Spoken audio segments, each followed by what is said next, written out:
ይሄ አስተሳሰብ ብዙ ሴቶች ጋር እንዳለ አውቃለሁ ምክንያቱም ጀስት አግብተው መውለድ ነው የሚፈልጉት በኢንተርኔት ይተዋወቃለህ ኤርፖርት ትገናኛለህ ልዩ ልዩ በሚል ሙዚቃ ኤርፖርት ይቀበላታል ወደ ቤት ትሄዳለች ከዛ ማርያምን ይምሬን ነው ወደ 6 ወር ምናምን አላረገዝኩም ከዛ ሐኪም ቤት ሄድኩኝና እንደዚህ ብዬ ነገርኳቸው ማለት ነው ከዛ 3 ወር ከዚህ በኋላ 3 ወር ይውና ካላረገሽ ተመልሰሽ ትመጪና ሙሉ ምርመራ ታረጋለሽ አሉኝ እንግዲህ ይሄ ደግሞ ሌላ ተጨማሪ ሬድ ፍላግ ይሄ በጣም ምልክቶችን በጣም ከባድ ዳርና አደጋ ላይ የሚጥሉ ምልክቶችን አንቺ ከበቂ በላይ ነው ያየሽው አዎ ደሞ የሰው አፍ ትፈራለ ትልቅ እመቤቴን እኛ ሴቶች የሚጎዳን ነገር ሰው ምን ይለኛል የሚለው ታሪክ ነው ኑሮ እኮ እንዳልተመቸኝ እኔ አውቀዋለሁ እንዳልተመቸኝ እያወቅኩ ሰላም እንደሌለኝ እያወቅኩ ምን ይሉታል እያወቁ መመለስ አረ ንቂ ይላልው ግን አልነቃም ምን እንደሚዘኝ አላቀም በቃ ጨክኖ ያንን ቤት ለመበተን ማለት ነው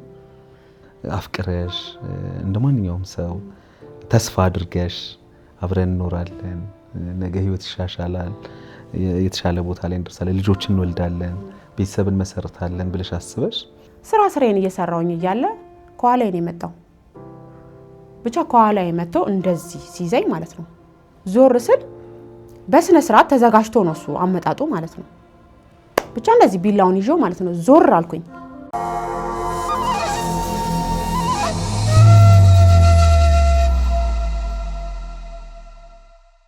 ልባችሁን እጠብቃለሁ ይያለ ግን ደጋግሞ ልባችሁን ለሚሰብረው የፍቅር ወይም የትዳር አጋራችሁ ምን ያህል ጊዜ ይቅርታ ታደርጋላችሁ ይህ የኔ ያሳለፍኩት ታሪኬ ነው ትላለች የዛሬ ተረኛ ባለ ታሪካችን እኔ አለምሰገድ ታደሰ ነኝ ይህ እዮሃ ሚዲያ ነው በእዮሃ ሚዲያ የሚቀርብ ታሪክ ካላችሁ እኛን ማግኘት ከፈለጋችሁ ደውሉ የመረጃ ክፍል ባለሙያዎች ሐሳባችሁን ተቀብለው ከኛ ጋር ያገናኟችኋል አብራችሁን ቆዩ አልቲማ ሪል ስቴት በላንቻና መስቀል ፍላወር ሳይቶቻችንን ገንብተን በቃላችን መሰረት ማስረከባችን ይታወቃል አሁን ደግሞ በመስቀል ፍላወር ከቱሊፕ ሆቴል አጠገብ የንግድ ሱቆችና የመኖሪያ አፓርትመንት እየገነባን ነው ከ10% ቅድመ ክፍያ ጀምሮ በ2 ዓመት ከ6 ወር የሚጠናቀቁ የንግድ ሱቆችንና ባለ 2 እና ባለ 3 መኝታ አፓርትመንቶችን ለመገንባት የመሰረት ስራ ላይ እንገኛለን ይላል አልቲማ ሪል ስቴት ለበለጠ መረጃ በ0910 96 77 19 ወይም በ0945 84 0747 ላይ ይደውሉ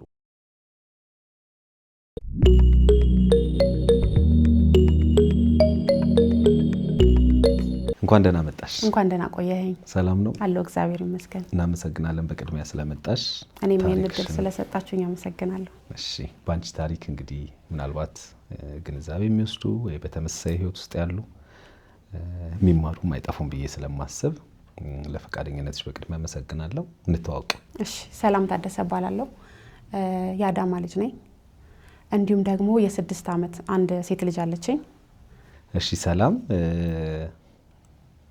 ከልጅነትሽ ብንጀምር ደስ ይለኛል የተወለሽ አደግሽ እንዴት ነበር ልጅነት ለቤተሰቦችሽ ስንተኛ ልጅ ነበርሽ እንዴት ነበር ልጅነት እስኪ እሺ ያው ተወልጄ ያደግኩት እዛው አዳማ ነው የልጅነት ህይወቴ ማንኛውም ህብረተሰብ በሚያድገው መሰረት ነው ያደግኩት እናቴ በጣም የምታሳዝን እስካሁን አሁን እስካለውበት ደረጃ ድረስ ያልደከመች እምትለፋ ምጥር እናት ናት ያለችኝና ብዙ ጥንካሬዋን ከሷ ወስጃለሁ አስተዳደግሽ እንዴት ነው ላልከኝ ደልቶኝ አላደኩም ነገር ግን እናቴ በተቻላት መጠን እንዳንራብ እንዳንጠማ ሰው የለበሰውን እንድንለብስላት ዛሬ ላይ ብታያት እናቴ ከኛ በጣም አጎንብሳ የምትሄድ እናት ናት ያ ማለት ደግሞ እኛን ቀና ለማድረግ ማለት ነው እና በዛ ህይወት ውስጥ ነው ያለፍኩት እኔም እንደ ልጅነቴ ልጆኜ ቦለቄ ለቅም ያለው ድንቻ ዙሬ ሽጫለሁ ብቻ እናቴን በተቻለኝ አቅም ለማገዝ ብዙ ነገሮችን ሰርቻለሁ እናቴ የቀን ስራ ነው የምትሰራው የቀን ስራ ስለ የእሳት ስራ ነውና በጣም አድካሚ ስራ ነው የምትሰራው እና ለማገዝ ብዙ ነገር ጥር ያለው እንዲሁም ስደትም ላይ ለብዙ አመት ስደት ላይ ነበርኩኝ አባታችሁ አልነበረም አባታችን አለ ነገር ግን እናቴ ስላልሽ ማለት የሉም ወይ ለማለት ፈልጌ ነው አባታችን አለ ያው ማለት አሁን አባቴ ይሄን ያህል ያደርግላታል ይረዳታል ማለት አልችልም በራሷ ጀግና በቃ በራሷ ጥራ ግራ ልጆቿን ቀና የምታደርግ እናት ናት እናቴ ስለ ከአባቴ ምንም የምጠብቀው ነገር አልነበረም ያ ማለት አሁን ብዙ አባቶች በራሳቸው ፈቃድ የሚያደርጉት ነገር አለ። አንዳንድ አባቶች ደግሞ ተገደው ማድረግ የሚፈልጉት ነገር አለ። አልገባኝም ማለት የኔ ጥያቄ አባታችሁ ስንት ናችሁ ቤት? 3 ነን። እሺ እቤት አባትና እናታችሁ አንድ ላይ ነው ወይ ያሳደጓችሁ? አዎ አብሮ አንድ ቤት። አዎ አንድ ቤት። ታዲያ ይሄን እንዴት ልትረጂ ይቻልሽ? አይሚን ብዙ እናቶች የሚያደርጉትና ያንቺም እናት ያደርጉት ብዬ አስባለሁ። እንግዲህ ለልጆቻቸው ዋጋ ይከፍላሉ በጣም ብዙ እናቶች አይደል? ራሳቸውን አጎሳቁለው የተለያዩ ስራዎችን ሰርተው ልጆችን ያሳድጋሉ። ይሄን እናያለን በብዙዎቻችን እናቶች ላይ ማለት ነው። ግን ይሄን ኖቲስ ለማድረግ እድሜሽ መቼ ላይ ነው ማለት አሁን አናውቅም። ብዙ ጊዜ ሁላችንም ስናድግ ተመሳሳይ አስተዳደግ ነው ያደግነው አብዛኞቻችን ብዬ አስባለሁና ያው የሚያስፈልገንን ነገር እናታችን ታሟላው አባታችን ብዙም ላንለይ እንችላለን። አባታችሁ ስራ አይሰሩም አቅም ወይ የጤና ችግር ኦር ሰምቲንግ ምንድነው? የኑራችን ሁኔታ ነው። የኑራችን ሁኔታ ስልህ አባቴ በሰዓቱ ማለት ምንም ያግዛት ነገር አልነበረም። ስለዚህ እናቴ በራሷ ነው ሁሉንም ነገር ታደርግ የነበረው። ገብቷል? የተወሰነ ሰዓት ስራ ይሰራ ነበረ። ግን ስራን በሚሰራ ሰዓት ያው እሷን እኛን ማድረግ የምትችለውን ያህል አያግዛትም። ማገዝ ያለበትን ያህል ስለ ያው አንዳንድ ሰው የሚያግዘው ከሚሰራው ስራ አንፃር ነው። የሚሰራው ስራ የዚህን ያህል ለማገዝ አይጋብዘውም። ገብቷል? ስለዚህ እሷ ከምትሰራው ነገር እሷ ናት ብዙ ነገር ከቨር የምታደርገው። ሌላው ቢቀር በቃ አንዳንድ ኬርለስ የሆኑ አባቶች አሉ አይደል? አሁን ስለ አባቴ ልታዘረዝረኝ ነው። ኬርለስ የሆኑ አባቶች አሉ ሲኖሩ በቤት ውስጥ በቃ ምንም ደንታ የሌላቸው አባቶች አሉ አሉ። ያው እንግዲህ ተከታታይ ይሄንን በቤቱ የደረሰበት ሰው ይረዳኛል ብዬ አስባለሁና እንደዛ አይነት አባት ነው አባቴና እናቴ። ለዛም ነው አትጫነውም። ስለዚህ በራሷ በቃ ማድረግ ያለባትን ነገር ሁሉ በራሷ ነው ስታደርግ እኔ በእድገት ያየኋት ማለት ነው። እና ለዛ ነው ብዙም ስለሱ እንትን ያላልኩ ማለት የተሻለ ደሞዝ ኖሮት የተሻለ ስራ ኖሮት ቢሆን ሊያግዛት ይችል ነበር ብዬ አስባለሁ። ብቻ የተሻለ ነገር ስላልነበረው አላገዛትም። እሺ ጥሩ። እንግዲህ ያው ይሄ አንቺ መረዳት ነው። መልካም። ወደ ስደትም ሄጄ ነበረ ብለሽ ነበረ። መቼ ነው? በስንት ዓመትሽ? እንግዲህ የመጀመሪያ ስደት የወጣሁት በ16 ዓመቴ ነው። በ16 ዓመቴ ስደት ስወጣ ከሚገርም መታወቂያ እንኳን እድሜው አልደረሰም ተብሎ ያው በ23 ዓመት ነው ይወጣልኝ። በሆነ ነገር ማለት በቃ እድሜው አልደረሰም እንዴት ይሆናል ተብሎና የ16 ዓመት ልጅ ሆኜ የመጀመሪያ ስደቴን ወደ ኩዌት አረኩኝ። ኩዌት ወደ 4 ዓመት ከምናምን ሰርቻለሁ። በዚሁ አጋጣሚ የአረብ ሀገር ሴቶችን ላደንቅ እወዳለሁ። ምክንያቱም ያለ እድሜያችን ብዙ ነገር እናያለን እና በዛች 4 ዓመት ውስጥ በጣም ብዙ ስቃይ አይቻለሁ። በጣም ብዙ ማለት ነው። ከሚገርም ለመጀመሪያ ሲሄድ ሴትየዋ ኤርፖርት ውስጥ ከኤርፖርት ቢሮ ተቀበሉኝና እዛ አድሬ በነገው ለሴትዮ ስትቀበለኝ ስታየኝ ደነገጠች። ማለት በጣም ቀጫጫ ነኝ ልጅ ነኝ ምናምን ነገርና አየችና አሁን እቺ ስራ ትሰራለች አለች ስትል ተርጓሚያ የቢሮዋ እንደዚህ እያለች ነው ፈርታሻለች አለችኝ። እና እኔ ደግሞ ስራን ያው እንደነገርኩ እናቴም ብዙ ነገር አግዛት ነበር። ስለዚህ ስራ ለኔ ከባድ ነገር አይደለም። አረ ችግር የለውም እኔ እሰራለሁ አልኳት። እና የዛሬ ስንት ዓመት ነው 2500 ብር ምናምን ሄድኩት ደሞዝ ማለት ነው። ከዛን ትሰራለች አለቻት። ያው ሊያት ማለት ከሰራች እንደ ልጅ አርግቼ ሊያት ብላ ይዛኝ ሄደች። እዛ ቤት ስገባ ፊሊፒኒ ሰራተኛ ነበረችና ፊሊፒኒዋ ሰራተኛ በጣም ከምል በላይ ተበድለኝ ነበርና ለ3 ወር ሲኦል የሆነ ኑሮ ታውቃለህ። 1 ቋንቋ አልችልም፣ 2 ያው እናቴ ጋር ሆኜ በነፃነት ነው ብሰራም በነፃነት ነው። እዛ ነፃነት የለም ማለት በቃ መናገር የምትፈልገው መናገር ሳትችል ስትቀር በጣም ይከፋል። እንደገና የቤተሰብ ምናምን ናፍቆት አለ። በቃ 3 ወር ሲኦል ሆኖብኝ ነው የኖርኩትና ልክ 3 ወር እንደሰራሁኝ የኔ የሴትዮዬ ልጅ ቤት ሌላ ኢትዮጵያዊ ሰራተኛ መጣች። ስትመጣ ለሷ ተነገራት። ማለት ያው ስራ አትችልም። ከሚገርም 3 ወር ሙሉ እኔ ነኝ ስራ የምሰራው እኮ ፊሊፒኒዋ ያዘዘችኝ ማለት ነው። ግን እነሱ ሲመጡ እሷ ናት ፊት ለፊት እንትን የምትታየው ስትሰራ ምናምን። ያው እኔ አላውቀውም መጀመሪያ። ስለዚህ እኔ አልሰራም እሷ ትሰራለች በሚለው ሂሳብ ነው የምትሰራው። ከዛ ልክ እቺ ኢትዮጵያዊ ስትመጣ ስራ አትሰራም ብላ ሴትዮዋ ለሷ ነገረቻት። እሷ ደግሞ ቋንቋ ትችል ነበረ እና ነገረችኝ ማለት ነው። ስትነግረኝ እኔ ነገርኳት። ሲጀመር ልጅቷ ምንም ስራ አትሰራም፣ ሙሉ ያለውን ስራ የምሰራው እኔ ነኝ። ነገር ግን እንዴት አርግቼ ለሴትዮዋ ልንገራት? ምክንያቱም ቋንቋ የለማ። ከዛ ያንን የተናገረቻት ቀን ሴትዮዋ ሻንጣሽን ይዘሽ ውጪ ብላ ያቺን ፊሊፒኒ አስወጣቻት። ከዛ ብቻዬን ሆንኩኝ ማለት ነው። ብቻዬን ሆንኩኝ። የአረብ ሀገር ስራ የሚያውቀው ያውቀዋልና በጣም ከባድ ነው። ብቻ በቃ ሰላም አለው ከመጀመሪያው ማለት ነው። እና እየሰራው ያለ ሌላ ኢትዮጵያዊ ገባችልኝ። ኢትዮጵያዊቷ ደግሞ ቋንቋ ትችላለች። ደርሳ የተመለሰች ናት። ስትገባ ያው ሴትዮዋ እንደነገርኩ በጣም በህፃን አይን ስለምታየኝ ጥላቻ የለባትም። ከብዙ ነገሮች በአይኗ ትጠብቀኛለች። እቺ ኢትዮጵያዊ ስትገባ እኔን ማናቆር ሆነ ስራዋ፣ ከነሱ ጋር ማጣላት ማለት ነው። ለምን ሴትዮዋ ከሷ የተለየ ለኔ አመለካከት ነበራት። እና በዚሁ አጋጣሚ ላስተላልፍ የምፈልገው መልእክት ስደት ላይ ሁለት ኢትዮጵያዊ አንድ ላይ ብዙሃኑ አይስማማም። ሴትዮዋ ለአንደኛው የተለየ አመለካከት ካላት አንደኛዋ እሷን ማጣላት ምናምን ነው የምትፈልገውና ያችም ልጅ እንደዛ ነበረች። ህልማይቼ ህልማየው ብዬ ለነገራት ስል ቋንቋ አልችልም ትለኛለች፣ አማርኛ ማለት ነው። እኔና እቺ አሁን ያልኩ ተርጓሚያ ኢትዮጵያዊ ሐሙስ ይመጣሉ፣ አርብ አድረው ቅዳሜ ወደ ቤት ይሄዳሉ። በዚህ 3 ቀን ውስጥ ለኔ በጣም ሰላም አለው። ለምን ሐሳቤን ነግራታለሁ፣ ጭንቀቴን አካፍላታለሁ ምናምን። እና እኛ ስናወራ ግን እኛ የምናወራውን ነገር ለሴትዮዬ ለመዳም ነግራ ማጣላት ትፈልጋለች። ብቻ በእንደዚህ ሁኔታ 9 ወር ሰራው እዛ ቤት ማለት ነው። 9 ወር ከሰራው በኋላ ከልጅቷ ጋር በጣም የማይሆን ጸብ ውስጥ ገባን። ስንገባ እኔ ቤት መቀየር አለብኝ ብዬ አሰብኩኝ። ሴትዮዋ ደግሞ ያው አልወስድሽም አለችኝ ማለት ነው። ከዛ በፍጹም መሄድ አለብኝ አልኩኝ። አልሰራም ብዬ ተቀመጥኩኝ። ከዛ ወደ ቢሮ ይዛኝ ሄደች ማለት ነው። ወደ ቢሮ ይዛኝ ከሄደች በኋላ ሌላ አንድ ቤት ገባው። እዛም ቤት የመደፈር ሙከራ ተደረገብኝ። ከዛ ቤት በአንድ ቀን የወጣሁትኝ። ማታ ይዞኝ ገባ ሰውየው። አደርን። በነገው ዕለት ነው ይሄን ነገር ያሰበው። ከዛ አልፈልግም ብዬ ወደ ቢሮ ሄድኩኝ። ብቻውን ነበር የሚኖረው? ብቻውን አልነበረም የሚኖረው። ልጆች አሉት፣ ባለቤቱ አለች። ከሚገርም የወሰደን ቤት በጣም የሚገርም ቤት ነው። ስለ አይደለም 2-3 ሰራተኛ የሚያስፈልገው አንድ ሰራተኛ እንኳን በአግባቡ ማይሰራበት ቤት ነበረ።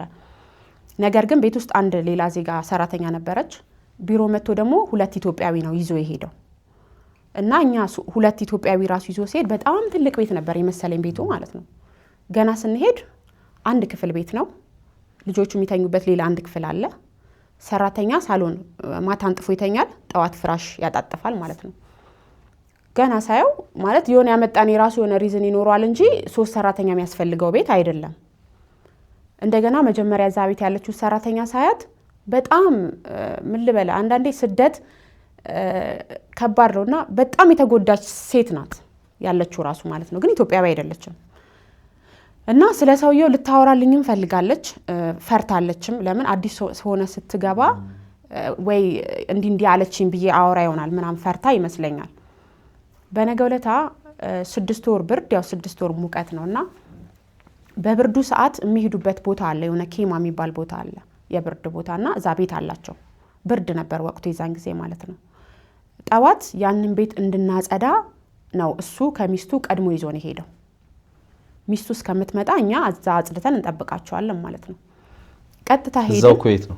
እዛው ኩዌት ነው ሄድን። የሄድንበት ቤት በጣም ትልቅ ነው፣ ገጠር ነው እና እንዲህ ክፍል አለው። ያው ለብርዱ እስከሚያልቅ የሚያሳልፉበት ቤት ነውና ያንን ቤት እንድናጸዳ ነበረ ይዞ ነው ሄደው ማለት ነው። እና እያጸዳንም እያለ ነው ይሄንን ነገር የሞከረው። ከሚገርም እንትን አለ አሁን ይሄ የመስኮት ጠርዝ አለው እንደዚህ ማለት ነውና ቢላ ይዤ ነበረ። ያንን አቧራ ፈቅፍቄ ላነሳበት ነው ይሄን ቢላ ያስኩት እንጂ ለተንኮል አይደለምና፣ ግን ያቺ ቢላ መያዜ ለኔ ጠቅማኛለች በሰዓቱ። እንደዚህ እየፈቀፈኩኝ እያለ ለካ ሚስትየው የመጀመሪያዋን ሰራተኛ ደግሞ ተከታታይ ብላታለች። ገብቷል? እና የገባንበት ይርንበት ታያለች፣ ትመጣለች እና ይቆጣታል፣ ይመልሳታል ሰውየው ማለት ነው። ከዛ ውስጥ ይፈራ። ለምን እንኳን አይደለም ገጠራማ ቦታ ሄደ ኖርማሊ ቤት ውስጥ እንኳን ብትበደል ብትጮህ የሚደርስልህ ሰው የለም።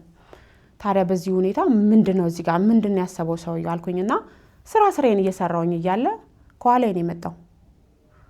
ብቻ ከኋላዬ መጥቶ እንደዚህ ሲይዘኝ ማለት ነው። ዞር ስል በስነ ስርዓት ተዘጋጅቶ ነው እሱ አመጣጡ ማለት ነው። ብቻ እንደዚህ ቢላውን ይዞ ማለት ነው ዞር አልኩኝ። የዛኔ ቋንቋ ችያለሁ። ዞር አልኩኝና ምን ፈለክ አልኩት ስለው አትፍሪ አለኝ። አልፈራም፣ እኔ አልፈራም፣ ኢትዮጵያዊ እኮ ነኝ፣ እኔ አልፈራም አልኩት። በነገር ላይ አበሻ በጣም ይፈራል ስደት ላይ እና አልፈራም አልኩት። ከዛ አይደለም ትንሽ ደቂቃ እኮ ነው እናውራ፣ አዛኛው ክፍል እንግባና እናውራ አለኝ። ምን ነው የምታወራው ትሰማለህ አልኩት።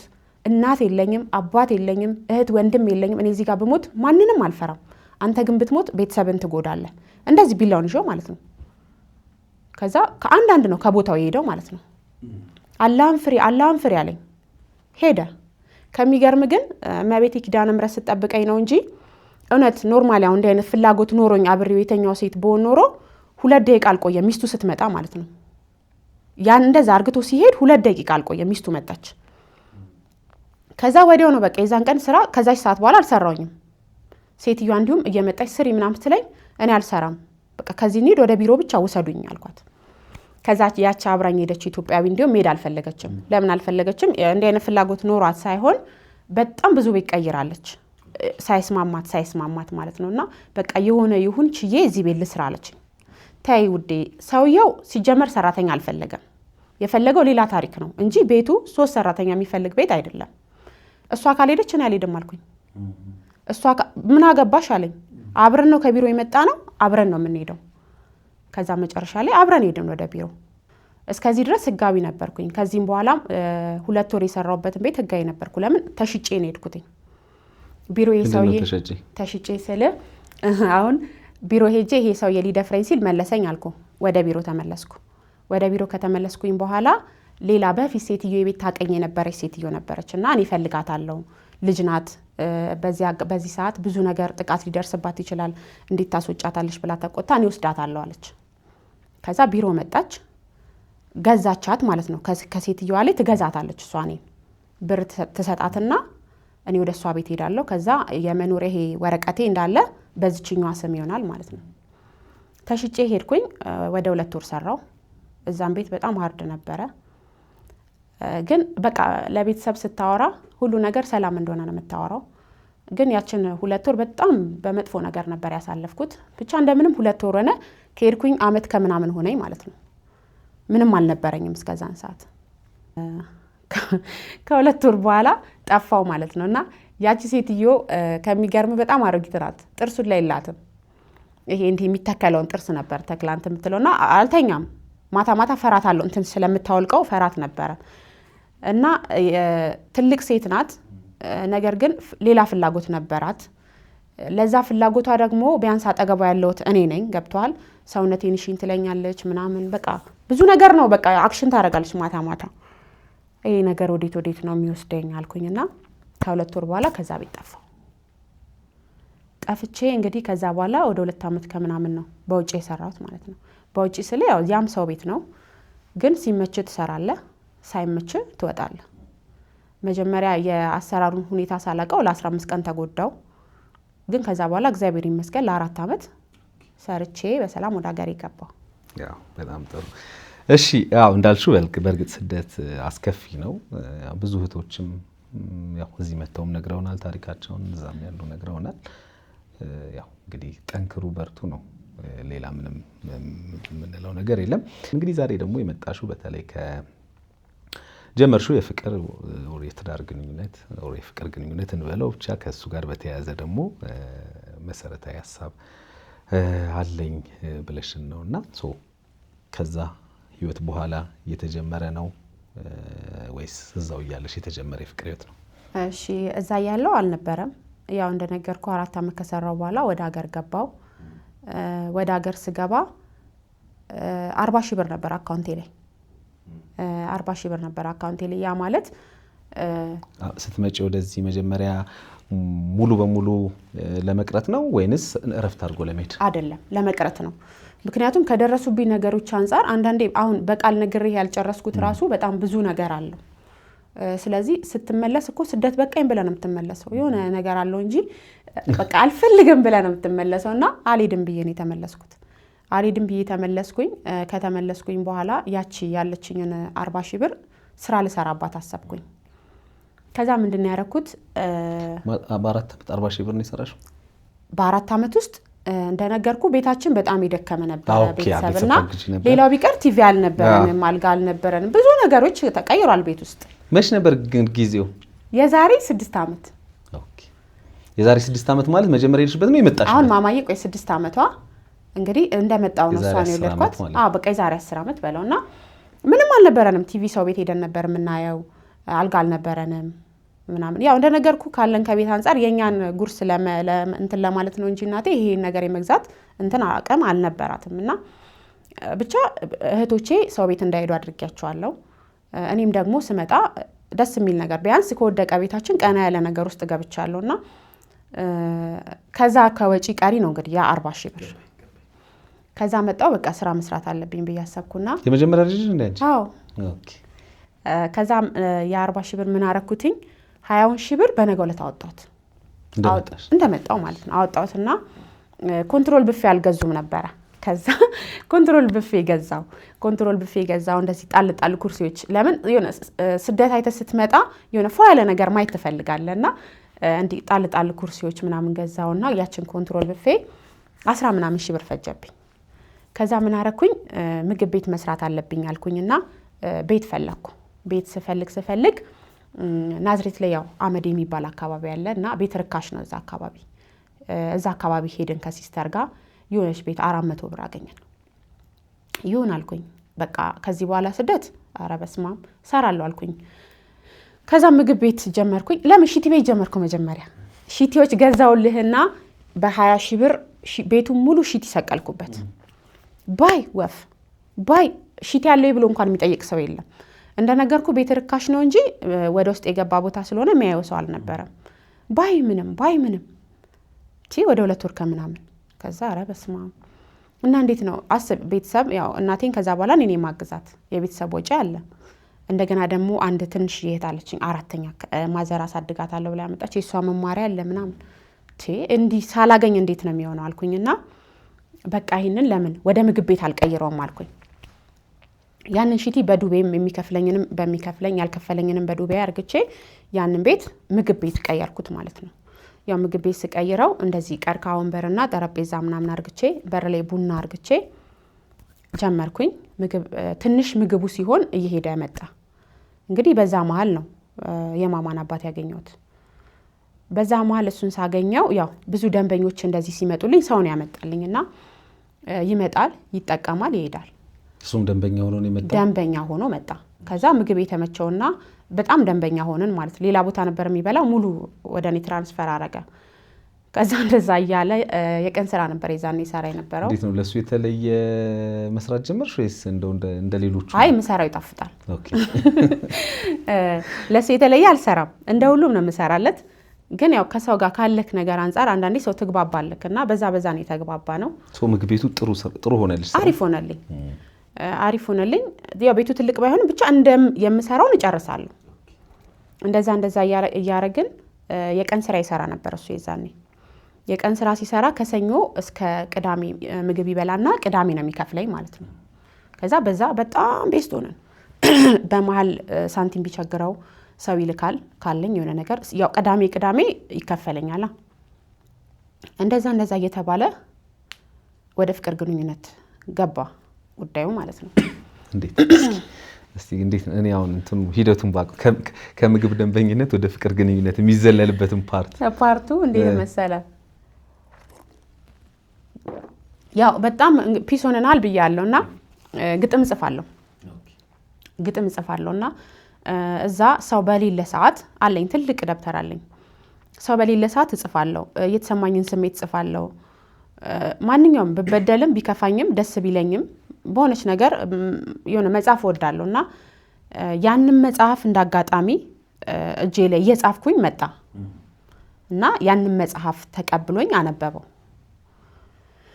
ተቀብሎኝ ካነበበው በኋላ ልክ እንዴት ነው አሁን ለምሳሌ የተጎዳን ሰው ጠግናለሁ እንደምትለው አይነት ነገር የለም። መጽሐፉ ላይ ካየው ነገር አንፃር የሆነ ይመስለኛል ከማንበቡ የሆነ ጉድለቴን የገባው ይመስለኛል። አንቺ ከጻፍኳቸው የግጥም እንትን ላይ ማለት ነው። ተጎድተሽ ነበር እንዴ? ከዛ በፊት የፍቅር ግንኙነት ምናምን ነበረሽ? አልነገርሽኝም ብዬ ነው። አይ ዝም ብለሽ ነው እንግዲህ ከዛ ነው ቀጥቶ ወደዚህ ያስመጣሽኝና ተጎድተሽ ነበር? አዎ የፍቅር ግንኙነት ነበረኝ። ግን ይሄን ያህል ማለት በጣም እንትን ያልኩበት አይደለም።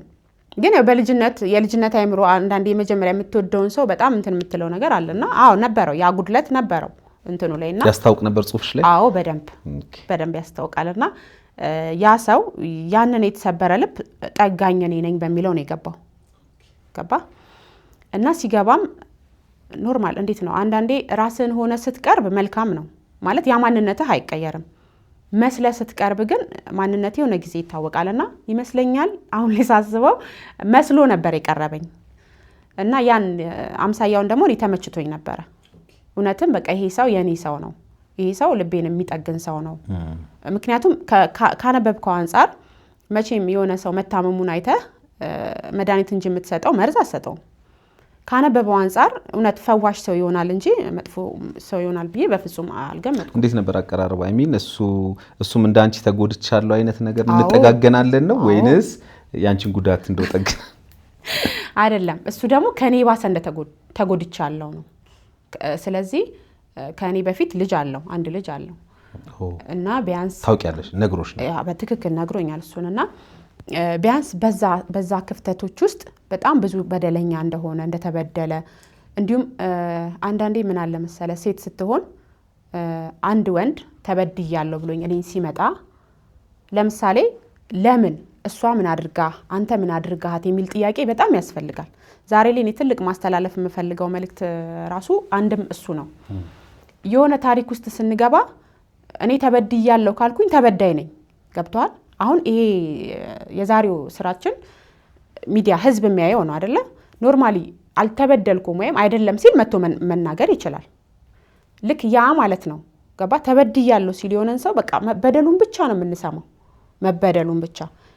ለምን አንቺ ለምሳሌ ተበድያለሁ አልሽ እኮ ማለት ጉዳትሽን በግጥም አሳየሽ። ግን ምንድን ነበር አንቺ ልብሽን የሰበረሽ? ማለት በዚህ ደረጃ በግጥም ደረጃ የሚያስታውቅ ህመሙ ስብራትሽ ምንድን እንዴት ነበር? አይ ሚን በምን ብትለያይ ነው? ለምሳሌ የፍቅር ግንኙነቶች ይጀመራሉ፣ ይቋረጣሉ። እንኳን የፍቅር ግንኙነቶች የትዳር ግንኙነቶች ይቋረጣሉ። ግን በዚህ ደረጃ አንቺ ህመም የፈጠረብሽ ልብሽን የሰበረው በጣም እንደዚህ ስቅ ያደረገሽ ምን ተከስቶ ነው? ምን አድርጎሽ ሄዶ ነው? ምንም አድርጎኝ አይደለም ስለ ዛሬ ላይ በጣም የበሰለ አይምሮ ላይ ነኝ ያለሁት፣ ማስተዋል እችላለሁ። የዛን ሰዓት የልጅነትን ቤን እንግዲህ ከነገርኩ 16 ዓመት ልጅ ሆኜ ስደትን ከሄድኩኝ የመጀመሪያ ከዛ ሰው ጋር ክፍተት ሲኖር ነው ስደትን የተመኘሁት። ከዛ በፊት የተጀመረ በ16 ገብቷል። በጣም የልጅነት እንትን ነው። ምን አስቸኮለሽ? እሱን ነው እንትን ማለት ያ እንትን ነው። በሰዓቱ ትወዳለህ፣ ግን ትልቅ እንትናችን ሁለታችን ማል መጠላላት ኑሮ አልነበረም። የዛኔ ልዩነታችን መጠላላት ኑሮ ሳይሆን በመሃል እኔና እሱ ማል እሱ ከኔ ትንሽ ከፍ ያለ ሰው ነበረ እና እሱ ስደት ሄዶ ነበረ። ያ ክፍተት የተፈጠረው እሱ ስደት በሄደበት ክፍተት ነው። ገባ እንጂ ከዛ በፊት አሁን እውነቱን ስነግርህ ከልጅ አባት በላይ ጥሩ ነገሩን የማንን ታስታውሻለሽ ብትለኝ ስለዛ ሰው ላወራለች እችላለሁ። ስለመጀመሪያ ምክንያቱም የሆነ ማለት ህይወት በነገራችን ላይ ንጽጽር አይደለም፣ ግን ደግሞ ከትላንቱ ነገን የተሻለ ለመኖር ነው ማሰብ ያለብን። በ16 ዓመትሽ ስደት ከሄድሽ ከ16 ዓመት በፊት የተጀመረ ግንኙነት ነው። አንደኛ የት ነው የጀመርሽው? ትምህርት ቤት ነው? ሰፈር ነው? የት ተጀምሮ ነው? እሺ እዛው ሰፈር ነው የተጀመረው። የሰፈር ልጅ ነው። ሰፈር ነው የተጀመረው። እዛው ሰፈር ተጀመረ። ወላ እስከ መኖር አስበን ብዙ መስመር ተጉዘን ነበረ። ግን በመሃል በሆነ መሃል ስትሄድ እሷ ከኛ ቤት የለችም ምናምን ብሎ አይምሮክ የሚሞላው ነገር አለና የዚህ ልጅ አይምሮ የሞላው ያ ነገር ነበረ። ብዙ ነገር አሸንፎ ነበር ከሚገርም እኖራለሁ ብሎ ብዙ ቤተሰብን አሸንፎ፣ ነገር ግን ያቺ ክፍተት የፈጠረችው ክፍተት ስደት በሄደበት ሰዓት የከፈተችው ፍጥረት ናት አይምሮን የረበሸችው። እና ትልቅ የለየን ምን ያህል ጊዜ የፍቅር ግንኙነት በምን ያህል ጊዜ አሳልፈናል? አረ 2 ዓመት ከምናምን 2 ዓመት ከምናምን። አዎ በጣም ጩጬ ነበርሽ ማለት ነው። በጣም ጩጬ ነበርኩኝ። በቃ እንዲሁ አንዳንዴ እድሜክ ሳይደርስ የሆነ እያየ ከምታድገው ነገር አይምሮ ከሚፈጥን ነገር የለም። በእንደዛ አይነት መስመር ነው የተጓዝኩት። አንጻራዊ ነው። ምናልባት እንግዲህ ይሄን የሚያዩ ሰዎች ሁላችንም አሳልፈናል ይሄን ላይፍ እና አንዳንዴ ደግሞ አሁን ለምሳሌ እንደ መጀመሪያ ሴት ልጅነት አይደል? አሁን ይሄን የሚያዩ ሰዎች ምናልባት ኮሜንት ሊያደርጉ ይችላሉ ብዬ ስለማስብ እንደ መጀመሪያ ሴት ልጅነት ኃላፊነት እንዳለበት አሁን ብዙ እናቴ ላግዝ በጣም ብዙ እሰራለሁ፣ እሮጣለሁ፣ እለፋለሁ፣ የሆነ ነገር እሸጣለሁ ምናምን ብለሽኝ ነበር እና ኢንፋክት በዛ ሞመንት ውስጥ ሆኖ ወደዚህ መግባት በራሱ ደግሞ ሌላ አንድ እንትን ነው። አንዳንዴ ደግሞ ይሄኛው መንገድ በቃ እንትን ያደርጋል ቀይ ቤተሰቤ ነው በዚህ መንገድ እንኳን በቀይረውም ብለው እህቶች እንደዛ ሊያስቡ ይችላሉ ብዬ አስባለሁ፣ የገቡም ስላሉ። አዎ እሺ፣ ምን አለ መሰለ አሁን በዛ ሰዓት ከኔ እሱ ስራ ይሰራል። እንደነገርኩ እኔ ተማሪ ነኝ። ከኔ እሱ ስራ ይሰራል። ብዙ ነገር ቤተሰቤን ከቨር ያደርጋል። ገብቷል። ለምሳሌ እኔ መግዛት ያለብኝ ነገር ባይኖረኝ እሱ ሊያደርግ ይችላል። በልጅነት አይምሮክ የሚሳበው ነገር አለ። ገብቷል። ሊያግዘኝ ይችላል ብለህ የምታስበው ነገር አለና አንድ አብረህ ከማደግህ አንፃር ማለት የፍቅር ግንኙነት ሲባል እኮ ሌላ ታሪክ ውስጥ አትገባም። ግን በቃ ፍሬንዴ ነው ብለህ በምታሳልፈው መስመር ነው የምትሄደው። እና ያ ነገር ነው እንትን ያደረገኝ። ለምን ከኔ እሱ የተሻለ ቦታ ላይ ያለ ሰው ነው። ጥቅም አገናኝቶን ሳይሆን ግን ፍቅር እንዳለ ሆኖ እንተጋገዛለን ብለህ ታስባለህ። ያም ነገር ቢሆን ትምህርቴን በአግባቡ እማራለሁ። እንደነገርኩ ስራዬን እሰራለሁ። እናቴ ሳታቅ ቦለቄ ለቅም ነበረ ትምህርት ቤት እንደሄድኩ እያሰበች ማለት ነው። ማታ አታቅም ድንች እንደምሸጥ አታቅም። እሷ ስራ በሄደችበት ድንች ጥጄ ማታ ከጓደኞቼ ጋር ይዤ ወጥቼ አዙሬ ድንች ሸጥ ነበረ። ያ ሁሉ ነገር እሱ ያለ ነው። ግን እነኚህን ነገሮች የማደርገው ምንድነው እኔ እየጠቀምኩ ስለሚመስለኝና የሆነ ብቻ አንዳንዴ በጣም ስትሮጥ ብዙ ቶሎ የምታገኝ ይመስላል። ከዛ ነገር አንፃር ነው እንጂ እድሜ ልዩነት ነበራችሁ በጣም አንቺና እሱ? ኖ ብዙ አልነበረን፣ ግን ቢያንስ 5 ዓመት 4 ዓመት። በጣም ታፈቅሪው ነበር? በጣም። ከዛ በኋላ እሱ ወደ ስደትን መርጦ ሲሄድ እንደ ጉዳትሽን እንዴት ትገልጫለሽ? ምክንያቱም ህመምሽ እረዳሻለሁ። በጣም አፍቅረሽ እንደማንኛውም ሰው ተስፋ አድርገሽ አብረን እንኖራለን፣ ነገ ህይወት ይሻሻላል፣ የተሻለ ቦታ ላይ እንደርሳለን፣ ልጆች እንወልዳለን፣ ቤተሰብን መሰረታለን ብለሽ አስበሽ ድንገት ትቶሽ ሲሄድ ስብራትሽ እንዴት ትገልጫለሽ? ትቶኝ ሲሄድ ተነጋግረን ስለ ቢያንስ አንቺ ከምትሰደጂ እኔ ወንድ ነኝ በሚለው ነው። እና ሲሄድ ብዙም እንትን አላልኩም። ያው ሰው ስትለየው ይከብዳል። ግን ብዙ ተስፋዎች ውስጣችን ስለነበሩ ይሄን ያለም አልነበረም። ለምን ይቀየራል የሚል ተስፋ አልነበረኝም በፍጹም። የት ነው ሄደው? ኩዌት። ኦኬ። እና ይቀየራል የሚል ተስፋ አልነበረኝም። ሄዶም ብዙ አልቆየም። 10 ወር ምናምን ቆይቶ ነው የመጣው። ያው ግጭት ተፈጥሮ ነው ከዛም የመጣውና ሲመጣ አብሮ የመኖር እቅድ እንጂ እንዲያርግቶኝ እንደዚህ ምናምን እንለያያለን ብዬ አልልም። ሲቀጥልም አሁን ምን አድርጎሽ ብትለኝ ማውራልህ የበደለኝ በደል የለም።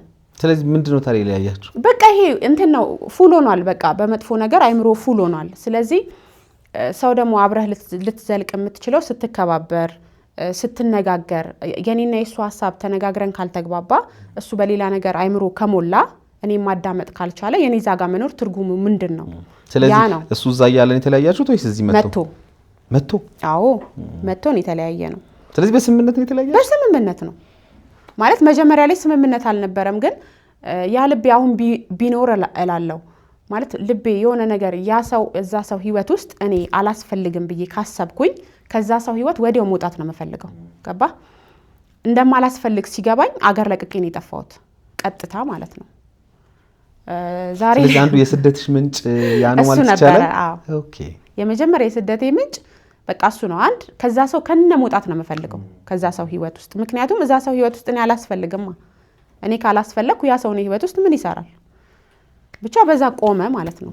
ከዛ እንዳልኩ ይሄ ሁለተኛው ከኩዌት ከመጣሁኝ በኋላ ነው እና ያንን ልብ ጠግናለሁ በሚለው ነው ተስማማሁኝ። ምክንያቱም በቃ ሙሉ ለሙሉ አመንኩት። ቀጠልን፣ ጉዞ ቀጠልን። ያው እንደነገርኩ በምግቡ እንደዚህ ይመጣል፣ ይበላል፣ ይከፍለኛል ምናምን።